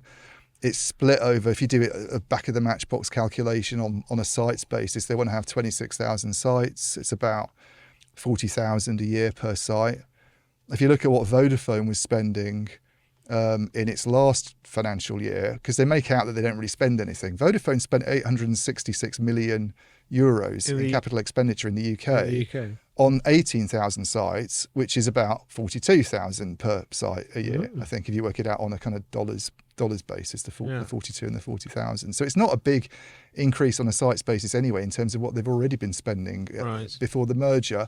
And how's the Ofcom going to look at this and make sure that it's going into this in an efficient way? They've got a huge problem bringing those two networks together. One's using, I mean, we've talked about this before. We're going to get Ofcom on the pod, hopefully. We'll ask them about it. One's got more vendors in its radio access network than generations of mobile technology. Really? So Three tried to do a vendor consolidation job when everybody was doing, everybody went to single RAN, didn't they? So you basically get your radio access network products on the same platform from one vendor, 2G, 3G, 4G. Yeah. And what Three had done is it had come into the market, obviously in the days of 3G, and used Nokia to build out its network. It then, for reasons I don't know, but it then switched to Samsung for 4G. And so had two vendors across the whole network, not a big deal. Yeah. When 5G was coming along, they obviously thought, well, let's try and have some kind of switch where we can just put it all onto one sort of put 4G and 5G all onto one platform, and eventually 3G is going to get phased out. And unfortunately, the vendor they picked to do that was Huawei. And a few months after they made that decision, the government went, well, you can't use Huawei anymore. That's unfortunate. So then they had to introduce Ericsson, and they Not still haven't. Nokia. No, they went with Ericsson on the radio access network side, and then they still haven't taken out all the Huawei equipment. Right. So you have four vendors in a network of three generations of technology, and apparently in cities like Glasgow, all four of them are present in a kind of salt and pepper sort of mix, which is incredibly inefficient way of doing it. And it also means you're trying to bring that network together with Vodafone's, which is heavily based on Ericsson, but is also pushing this sort of open RAN project across quite a big chunk of sites, about 2,500. Right. In Devon or somewhere. It's the west of the UK, so it is Devon and various other areas in the west. But that's not gone very quickly because it's I think partly because they've just been holding off until this merger gets through to see what to do. I think it's one reason. Yeah. Another reason is that when they first decided to do it, Open RAN wasn't very mature, and it took ages to sort of name partners and move ahead. And it doesn't sound like they've made as much progress as they don't want to reveal numbers, which tells you something. Oh, okay. The last time I spoke with Andrea Donner, who's the UK Chief Network Officer, which is only a few months ago, he said it's gone well beyond the golden cluster of 20 sites. Yep. But they didn't want to throw a number out there, which automatically makes you think, well, there's still a lot of Huawei. 25,000 sites. And they've got multiple core networks in the mix as well. They've got this Nokia's providing Three's core network. Right. But they complained at Network X last year that it was an outdated platform, and they either needed to update to something more containerized, or They did an RFP, didn't they?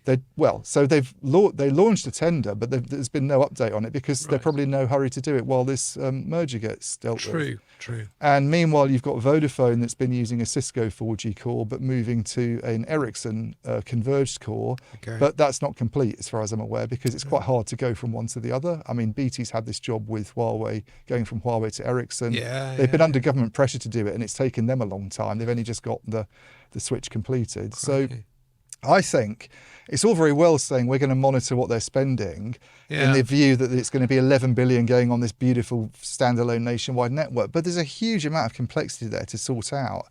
Yeah, sorry, James. He put his hand up. I'm used to being in council meetings where you need to raise your hand in order to. No, I just wanted to interject that measuring capex is an input. What the regulator needs to measure is the outcome or the output. What's the benefit for the consumer? Totally. The amount of capex is the wrong thing to be looking at. Yeah, well, it can be fudged. You could be spending that capex on NVIDIA GPUs if you wanted to. Yeah. So that benefit of the consumer thing, I think, is completely right. But then we need to have proxies for that because we don't have an absolute metric, an absolute sort of index for consumer benefit, do we? No. I'm going to use your quote, by the way, about inputs and outputs there at some point. If you remember it. Yeah, I'll remember. You have to listen to the pod for a change. You'll come up on a run. What was I going to say? So one proxy for consumer benefit is price. Mm-hmm. And I think that's probably the main proxy they're using. Yeah. Which is why they're making that concession, although I agree with Ian that one little concession on the lowest, on the cheapest entry-level ones seems a bit sort of grudging and mealy-mouthed, doesn't it? Maybe they're going to need to make a bigger concession on price. But then again, they're probably sitting there comparing their pricing to everyone else's pricing. And presumably all they got to do is promise to undercut. Or not even undercut, promise to match their competitors. Yeah. Because then what's the argument that it's produced negative outcomes for the consumer if they're not charging a premium? I mean, for goodness sake. And then sake. there's the MVNO bit as well. Yeah. But then again, they've just got to match wholesale rates. How hard is it to move from one operator to another if you think the price is too high? With mobile number portability, it is a doddle. Yeah. Yeah. It's not like it was 10 years ago. Going from 4 to 3, I really do not personally. I'm not sure what the issue is. And apart from the vulnerable who perhaps are not, au fait with using a website and doing that, but for the average consumer, if the price is too high, they'll just move. 3 operators is more than enough competition, in my view. But it's the minimum. That service. I mean, you agree 2 isn't good. 2 is better than 1. But I think 3, and we've had this chat. Yes, it is. We've had this chat about. So obviously, 1 is a monopoly. But the problem with 2 is there's ostensibly competition, but it's just bi-directional competition, and I think it's too easy for organic, spontaneous cartels to exist, i.e. where one person raises their price, and yes, you haven't sat in a smoky room, twirling your moustache and hatching plans. 3, you need a round table to meet. Yeah, 3, I just think there's more variables. And this is the argument in favour of more and more competition, is that the more directly competing entities there are, the harder it is to price fix and to shortchange the market. But the other complicating dynamic in all of this is that aren't there actually 2 separate networks of towers in the UK? Yeah, well, that is a big complicated. So how do you have 3 operators Yes, that's a massive. So that's an interesting point you make, James.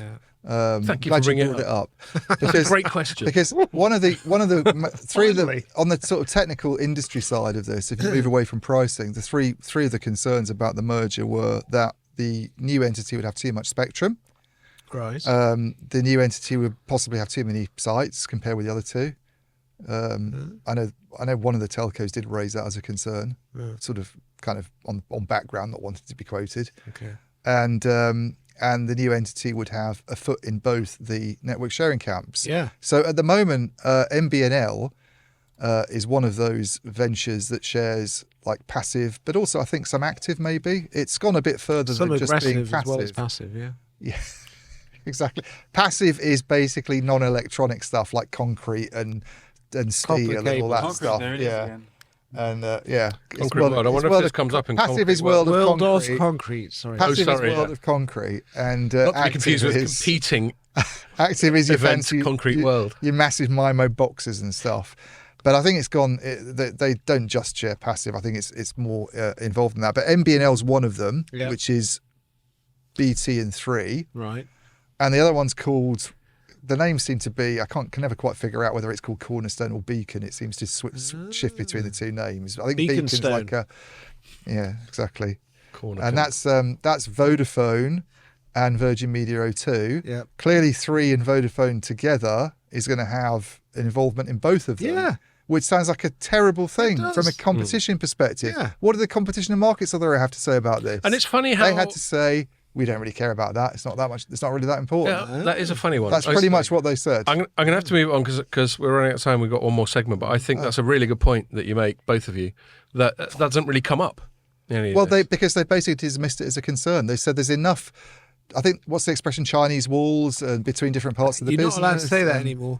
No, All right, they didn't use that expression. Actually, I used it, but I'm going to use it again. There's enough Chinese walls between different parts of the business to prevent there from being an issue, and therefore they basically dismissed it. Well, The maybe- Spectrum one seems to be getting resolved. Maybe it is a by the way. them problem. With, So it's not a market problem, it's a them problem. They've got to sort it out. did you see Virgin Media O2's big news thing today? I didn't. Which we could have asked Leia about, although I didn't think it was worth it because she probably hadn't even seen it. But their submission to the Competition and Markets Authority on the merger was published today. What do they think of it? Can you guess what they think of it? They think it's a shit idea. Of course they don't. They think it's a great idea because other operators love mergers and acquisitions, but when it reduces the amount of competition. Oh, in the yeah, market. yeah, yeah, of Plus the course. fact that they're the main beneficiary. But BT of- hates it. Isn't BT always bitching about it? Well, I don't know if you should be saying that, but they've got certain concerns about it. Why shouldn't I be saying that? You think I heard that from someone off the record? Maybe, I don't No, know. well, I promise you that's not what I'm thinking. I I just thought that was a general vibe. I think BT has some concerns about aspects of it. I don't know if they're opposed to the whole idea of it, but Virgin Media O2 is obviously going to be more receptive because the concern about spectrum and how much spectrum you have, how have they resolved that concern? They've offered to sell a bunch of spectrum to Virgin Media O2. And they've also lengthened the deal that they've got with the deal that exists on the Cornerstone Beacon side, which involves Vodafone and Virgin Media O2, has been sort of spruced up and renewed and made probably more attractive to Virgin Media O2 in some way, although we won't know that because we don't see the details. So they're obviously very supportive of it. All right. But yeah, I'm going to move it on. Good. I'm going to move it on for two I told reasons. you it would be a good topic, the merger stuff. I didn't You were know. dubious about it. I wasn't dubious, mate. Okay. I obviously misrepresented myself. I thought it was great, and it did turn out to be great. And James wants another beer. Do you want a Star of Pramen? Yeah, 'Cause we're there's on the only lagers now, left. mate. Really? You've drunk all the IPA. We've never ever. Well, had a we've done with the situation like this before. API session, so we should move on to. No, I'll go with the You want Star of Star? Ramen. Yeah, I'll save the. Speak a can, mate. Can you handle it? Well, I think he can because he's been drinking them at the rate The of. bottom half is cold, isn't I'm it? trying to catch up with you two. Only the bottom half. I'll only drink So- the bottom half. Then. Exactly. What was I going to say? Well, on the subject of drinking too much beer, another reason I want to move it on is it provides a natural segue for me to have a quick little break. And I'm going to invite Ian to introduce. No, you're not because I'm going to have to break as well. We'll just have to cut this bit out. Really? I can I'm do desperately needing I can the do a toilet. song and dance routine. He can easily just sort of do a Yeah. pause. What are you saying, Pierre? Should we have a natural pause now? Sure. Okay. Right. And we're back. So Yeah, we normally just sort of wing it, like one of us goes off and the other one has to fill the space. But that was a full Rogan cut that we did there. We have had a full Rogan cut before. Okay. Yeah. He does that nearly all the time. He does it more now than he used to. That's because he's getting older. I think so. Bladder weakens. Exactly. So our final segment is going back to the orange thing that we spoke about at the start, but just a particular angle of it, which I think was the main theme. You were there, Ian, and I wasn't, so I'll hand over to you in a sec. But they were talking quite a lot about, somewhat inevitably, AI. What was the angle?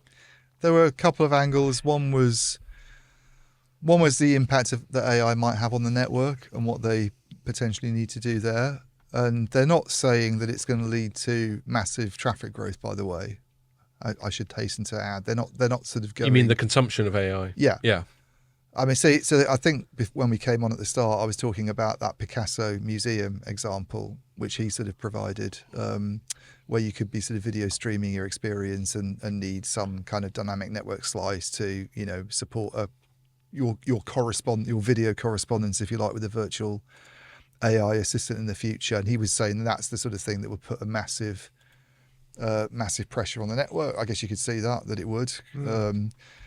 But he said there's a good chance that doesn't happen. Like Apple's latest iPhone, the 16, I think he used this metric that it's got the same sort of processing capability as the MacBook with an M1 chip had about 4 years ago, and they're talking about doing a lot of the intelligence on the device with this new Apple Intelligence stuff they're rolling out. Yeah.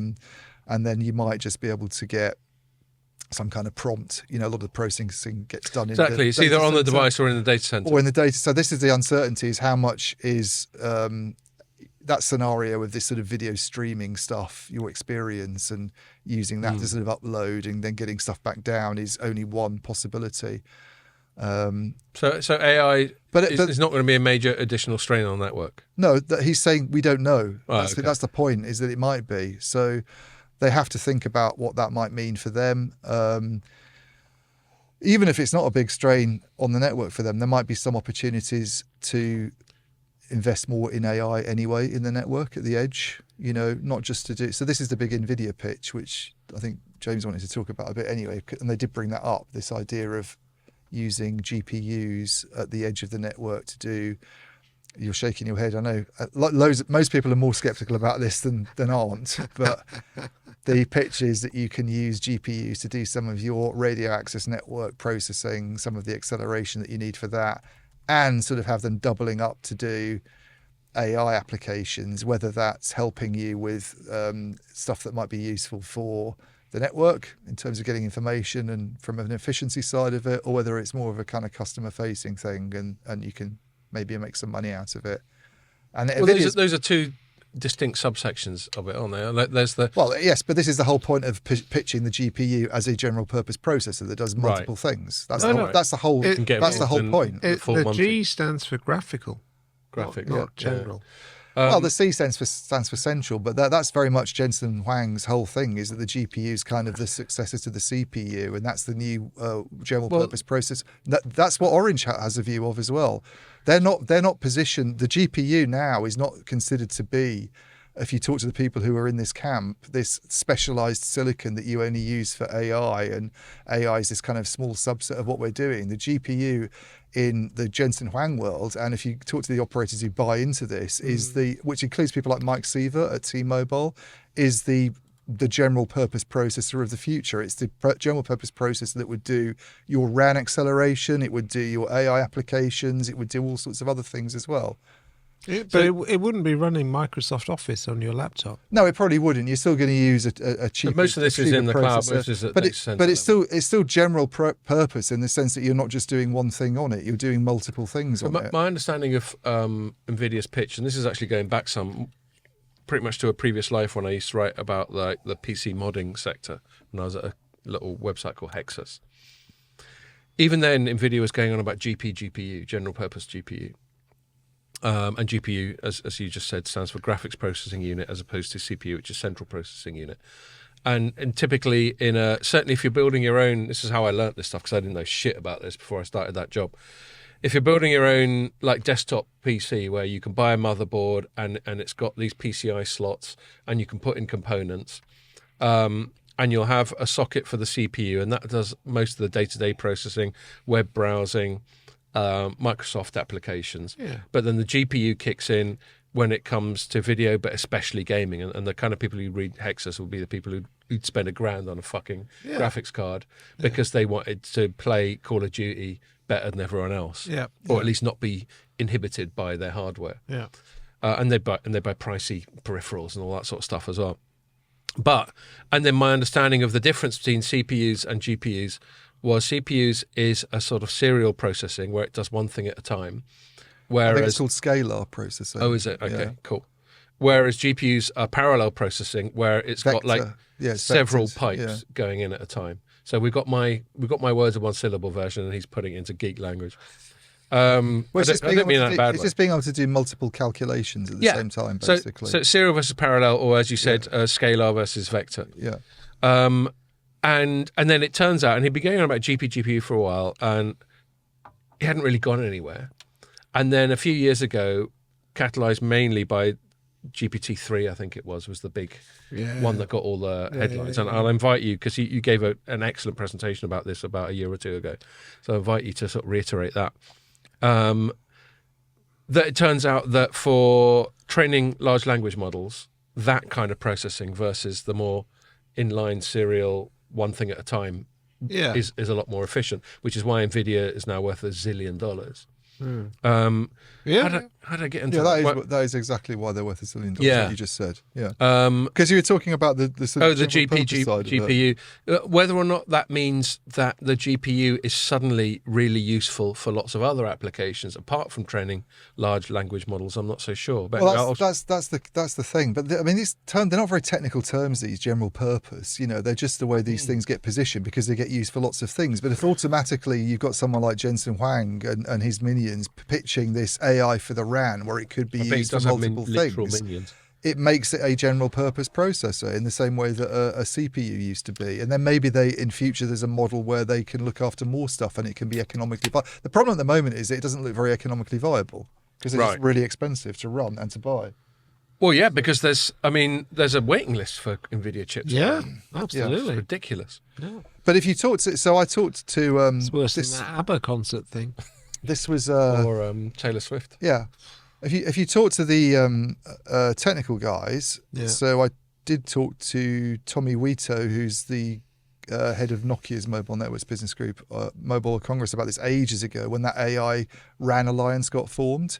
He was saying GPUs are actually really, really good for the RAN. They're really good for layer one processing because they can do these multiple calculations. They can do vector processing. You need to do that in the PHY, the kind of layer one physical layer. The physical layer, yeah. No, thank you. Don't assume that I understand any abbreviation. So you need to do that for a lot of the functions that you get in that kind of category of sort of RAN software, and therefore they're actually a really good option for that technically, but it's kind of expensive, energy hungry silicon. So this is very, very deeply technical, but my basic understanding and caricature of the whole thing is that GPUs, graphical processor units, are very good at matrix multiplication. Yeah. If you remember that from school, it's vector processing. You got two matrices in brackets, and you have to multiply them together, and then you get another thing. Yeah. Another matrix in brackets is the answer. Multiple variables, maybe.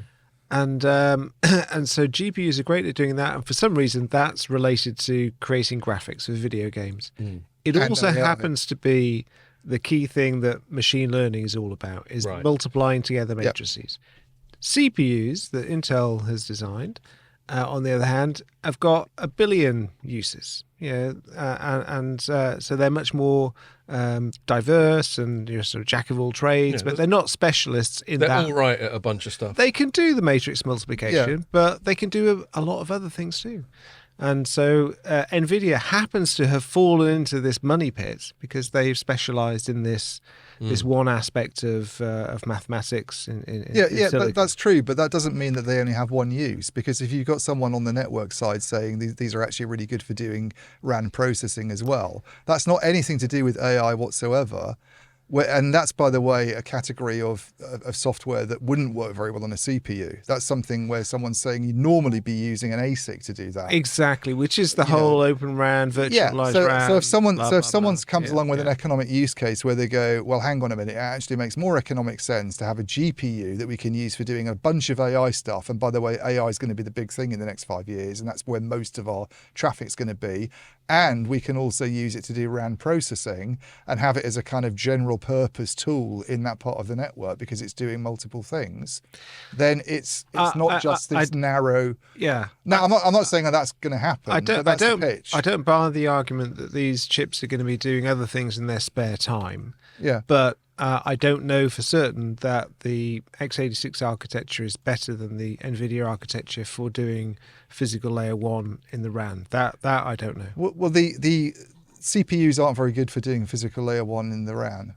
I think everybody acknowledges that. Even Intel would acknowledge that. Yeah. Otherwise, they wouldn't have an accelerator Yeah. when they offer their, what is it, VRAM boost. Yeah. Is basically, I think it's an EASIC they call it, which is like a sort of halfway house between an ASIC and FPGA to do things like forward error correction. Right. They don't want to talk this up because their whole story is that you can put as much as you want on. You can put pretty much everything on the CPU and it's good enough. But everybody acknowledge. Most people in the industry will still go along with the argument that custom silicon is better than a general purpose CPU to do. Yeah. To do radio access network processing at the PHY layer. Yeah.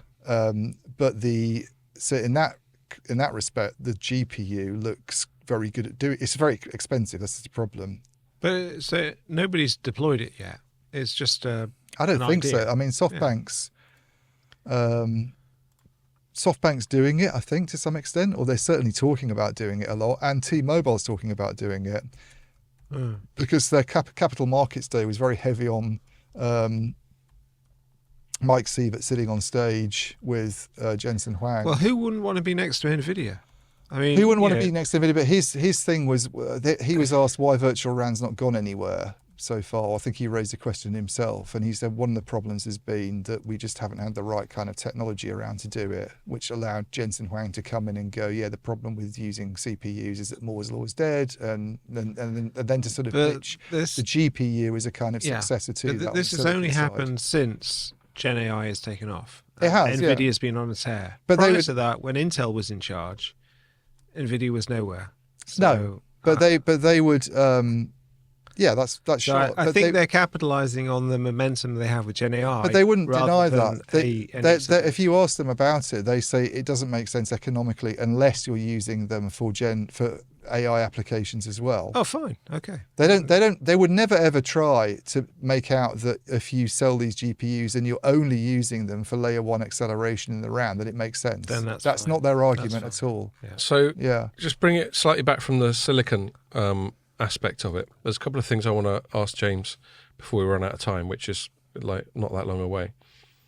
In the specifically telecoms, have you just done that can as well? No. This guy's a monster. He's put it in his glass. In the specifically telecoms context, Yes. we get a lot of incoming like press release and propaganda and commentary on how AI is going to fucking change everything and it's such a big deal. And for the past year or two, it's been the main theme of things like digital transformation world and all that sort of thing. What I mentioned earlier, you did an excellent presentation. I mean, your presentation that you did, and it was with some other analysts. I think Camille did a great one as well, and some other on-the analysts. And you did it up on the top floor of our I was going to say telecoms towers, Informa towers. We don't have a towers. It should be called telecoms. We don't even have a fucking Lego tower. But yours was more broadly like. If I remember rightly, just sort of giving people a bit of a primer on where AI in general was at that time. Do you have a sense, with all this stuff that we hear about how it's going to change this and that, and I know some of it is just what we used to call automation and all that, but AI and telecoms specifically, do you have a sense of how profoundly significant all this stuff that's been going on in the last couple of years is, especially to our industry? So I think it is pretty significant. It's not specific to telecoms. It's in general, and It's a broader paradigm shift type of thing. and it's slowly progressing. So for example, something I'm trying to write at the moment is about how all of this Gen AI stuff is going to completely change the enterprise IT landscape, and all of these applications that we use, whether it's your expense management system or your, what you use to file your stories, all of these things are going to change significantly in the future. Right. So in the future, you'll have your debrief with your team. You'll talk about the ideas, what's important for the day, what are the interesting news stories. That will be captured by some system. It will automatically start populating the stories for you. No, Your editors, I'm not having that. Your editors will then go in and fine tune or improve or enhance or add value to No, that can what's fuck off. there. For example, well, you might. No, I Not, don't buy your vision of the future. you James, might I'm not. afraid. You might not like that idea. You're going to start saying you don't have to like it. It's inevitable, son. So this is something that will happen to all of us, and eventually you'll Or learn. You'll the learn to composers like just doing a it. bit of fine tuning as You'll- well. No, and the not just artists. fine tuning, but you will learn to like it. You might say, "Okay, I'm You'll going to learn scrap to that." like it. I'm I gonna don't think scrap anybody that. will learn to like it. Look, The reason people want, I think we talked about this on the last episode about Gen AI. The reason people want Gen AI is to take away the drudgery of Yes, the job. exactly. They don't want it to take away the nice things. but that this do is the job. thing. This is the thing that. exactly. But As soon as- and the James is problem at saying. the moment is that it's better at doing the nice things than it is at doing the drudgery. But James is saying exactly, and I think that this is the key point. The needle is what we define as drudgery. Yeah. You're setting the needle quite low, just like really. no, I'm not. I'm setting the needle incredibly high. A, Well, no, a no. composer doesn't want to look at a piece and go, "I'll make some tweaks." Sorry. because it didn't quite make the tune. Sorry, right. I've mischaracterized what you're saying. Your ideal would be, if I understand your position correctly, your ideal would be that AI just deals with the. My idea is that elementary AI stuff. gets integrated with a robot that cleans a toilet for me. and Exactly. makes me some tea. That's what I meant. useful. That's drudgery. That's exactly. That's what I meant by drudgery. Whereas I think where we both bristled, and I'm not saying that James is necessarily championing this. He's just describing to us the direction of travel. I think so. Is that there's the Ian level, and I'm with you, by the way, Ian. I would like AI to just deal with the really tedious, repetitive stuff that I just can't believe I've still got to do. The other reason it's let me just useless- quickly finish. Whereas what James was describing is the needle moving a bit more over into sort of higher level stuff, and that's where we get a bit freaked out. Carry on. Well, the other reason I think it's useless from a writing perspective is because, yeah, okay, it can go around the internet and find lots of stuff that's on the internet and put a story together basically by ripping things off that have already been written on the internet. But if I go and meet Tommy Wito and he tells me a load of things that he's never revealed before, how's AI going to help me there? How's AI going to help in terms of I start to put some data into an Excel spreadsheet, not really even knowing what I'm going to do with it at the moment. I'm just sort of gathering some stuff, and then a story emerges from it. And you couldn't set up a program to do that. You couldn't go put this data in to build something from. And I've clearly touched a nerve here. Yeah. because, So because let me it's not try- really AI. That's the problem with it. Let me try and assuage your concerns. So these things will make you do your job better, and they will. Like Otter AI, for They example. will take away a fair amount of drudgery. They won't take it all away, because a lot of drudgery are things that are hard to automate and things that are hard for computers to process and that humans have to process. Yeah, like they're building the Excel spreadsheet where you're not quite sure what you're doing with it. When you don't know what you're doing, exactly. Yeah. But let's say you've built your Excel spreadsheet, and then you click a button and it says, "Ian, have you noticed this thing?" And you think, "Shit, that's interesting. Actually, I might write a story about that." Yeah, and it doesn't write the story for you. It's just giving you the seed. It's just giving you something to start to build on. I'm still bristling at that. I'll tell you why. Like we've had for ages in Word, we get you can get little grammar checks. Oh yeah. I don't like that. No, I don't use that either. Yeah. No. Well, because it gets it wrong half the time anyway. Whether or not it's right or wrong, Really? whether or not it's right or wrong, and It's not right I'll in admit words. to being like a 52-year-old Luddite on this, but I'm just like, fuck off. I'm writing this. I don't want you. Oh, but then again, on the flip side, and I'll concede some ground here. I like the spell check.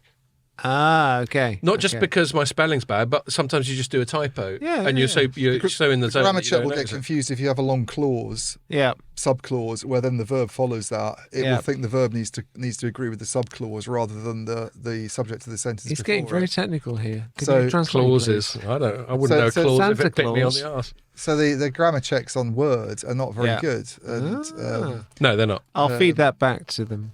And but furthermore, the problem is Go on. because Jeremy Clarkson got asked about on his Clarkson's Farm program, I think, when he was having some conversation with the guy who's the farmhand, the guy who's been doing it since he was 16. He's Caleb or whatever his name is. He's quite famous now in the.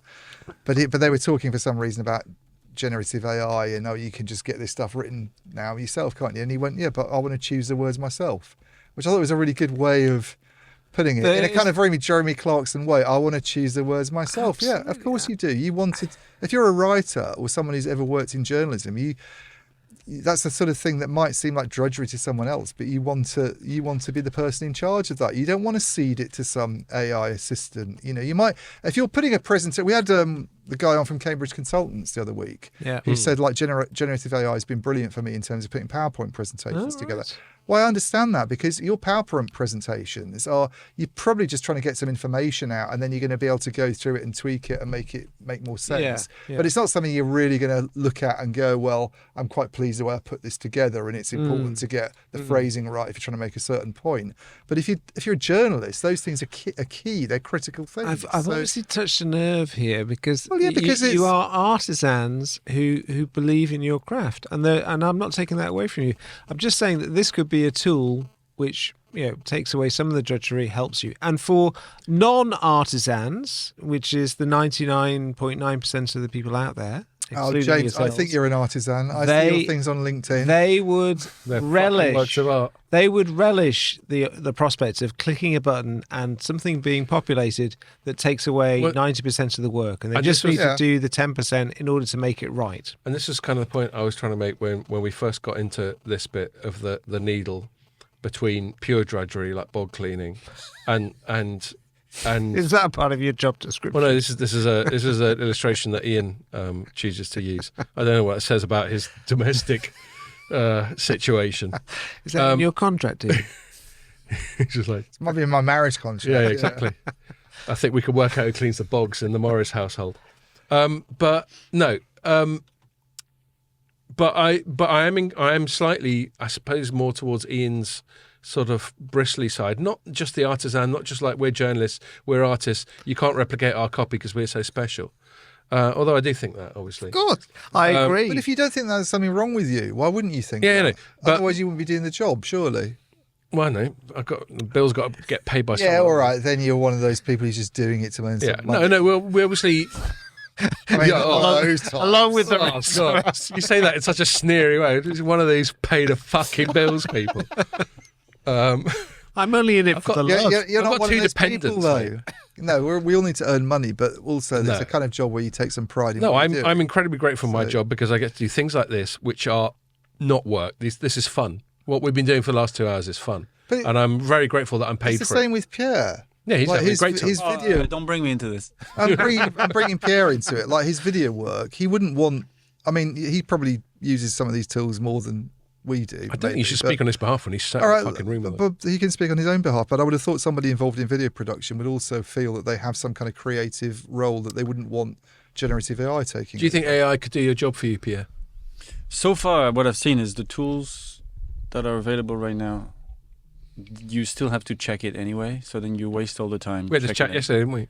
Yeah, exactly. Like I mean, there's good things like for audio, where it isolates what's voice, it knows what's noise now. Before it was like pick a frequency and reduce that. Right. Now it's like not smarter. Yeah, so that's cool, but that's more like machine learning. It's not really like too clever. Right. But so far, yeah, I mean, to make a video, I don't know. I feel like if I run it through AI, I'll be like, okay, I got to watch the whole thing again still and fix it.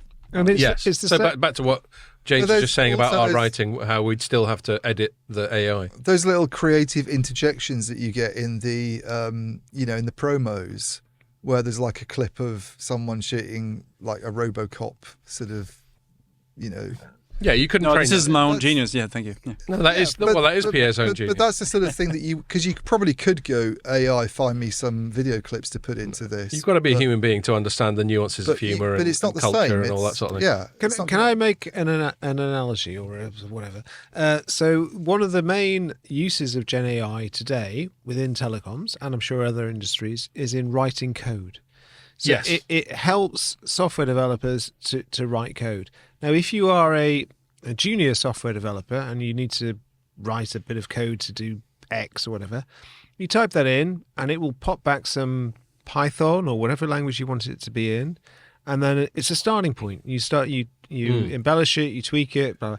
If you are an expert, if you are an elite software programmer, you would laugh at the code it provides. You'd say, I can do that better myself. Right. That's got 10 I know what Ian's mistakes thinking. in it. I think me and Ian are thinking exactly the same rebuttal to this. Yeah. So they would be in the same position as you. They'd say, this is rubbish.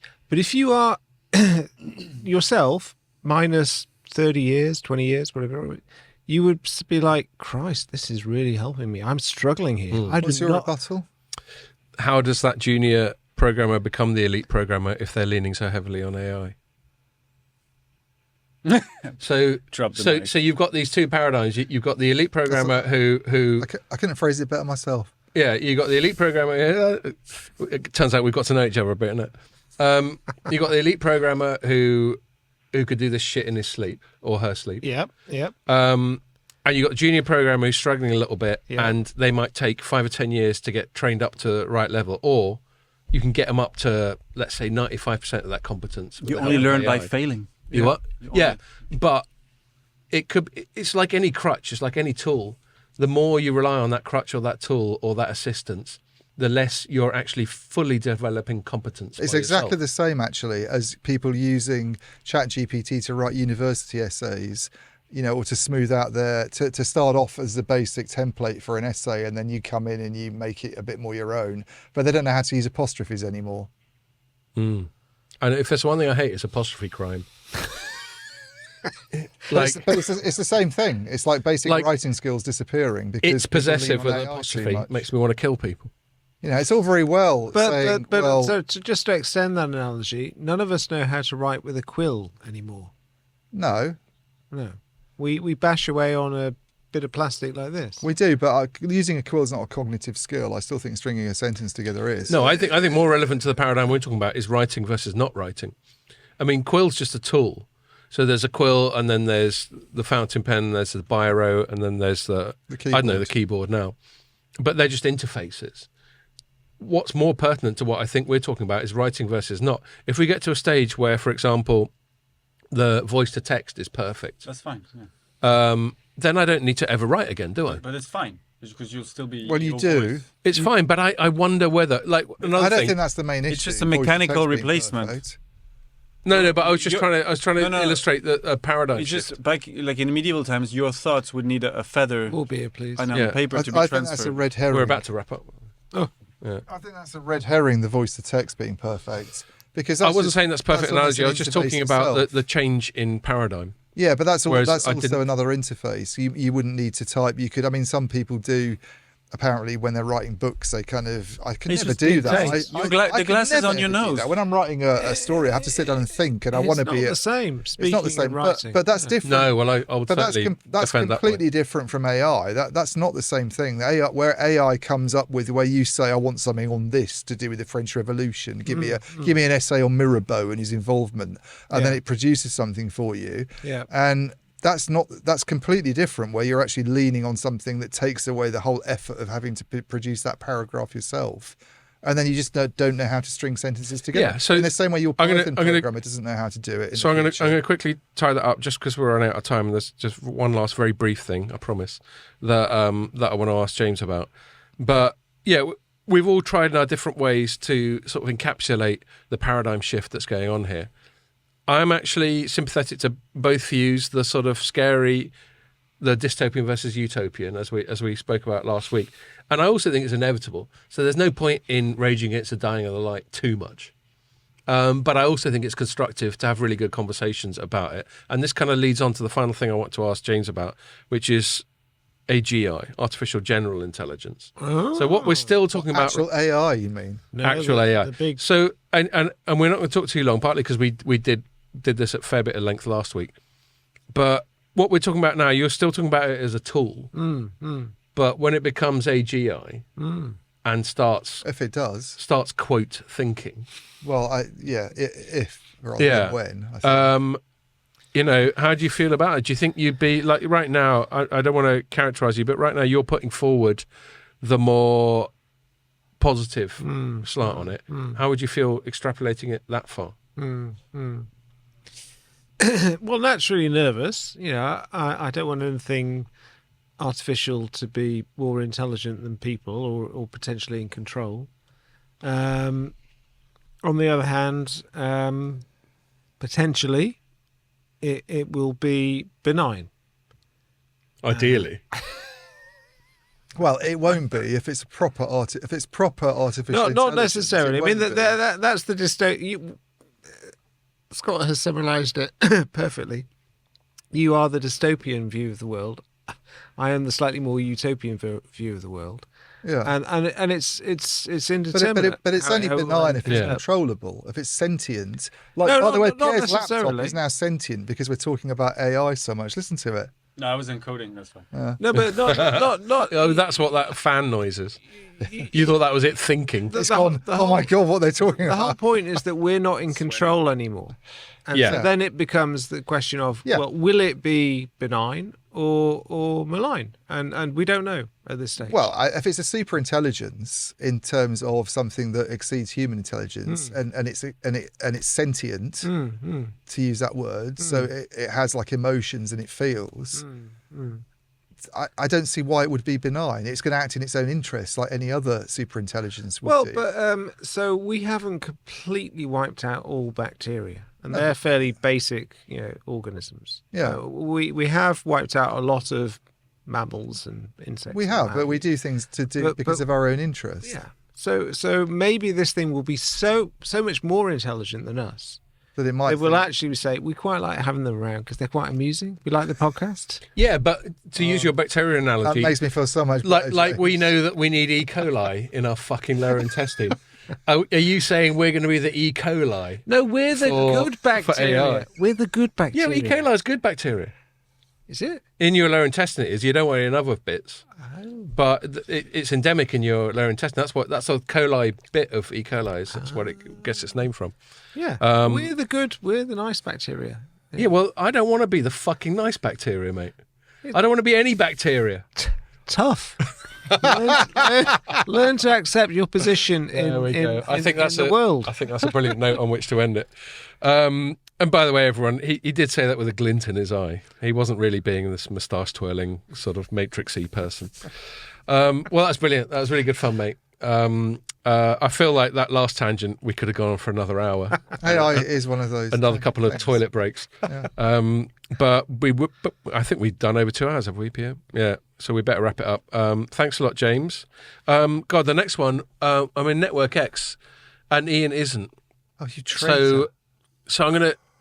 Pierre's going to be there. We're going to try and do one from Network X in Paris, if we can set it up. I've got quite a busy schedule. So it might be there from there, and Ian won't be there. I might even get a proxy Ian. Let's see how it goes. But don't take it personally, mate. What, an AI? Yeah. Exactly. Digital twin. I'll get Oh. Copa. I didn't even get to. There was a story. I'll just say the headline before. I'm obviously not going to discuss it now because we're about to wrap up. But Nick wrote a great story about the latest lot of announcements that Microsoft came out with about his Copilot thing, which is a ChatGPT-driven thing. He says, Microsoft turns Copilot into a misanthrope's waking nightmare, which I thought was a great headline. Anyway, so hopefully you will hear from me from Paris, Network X. So make sure you join us for that one.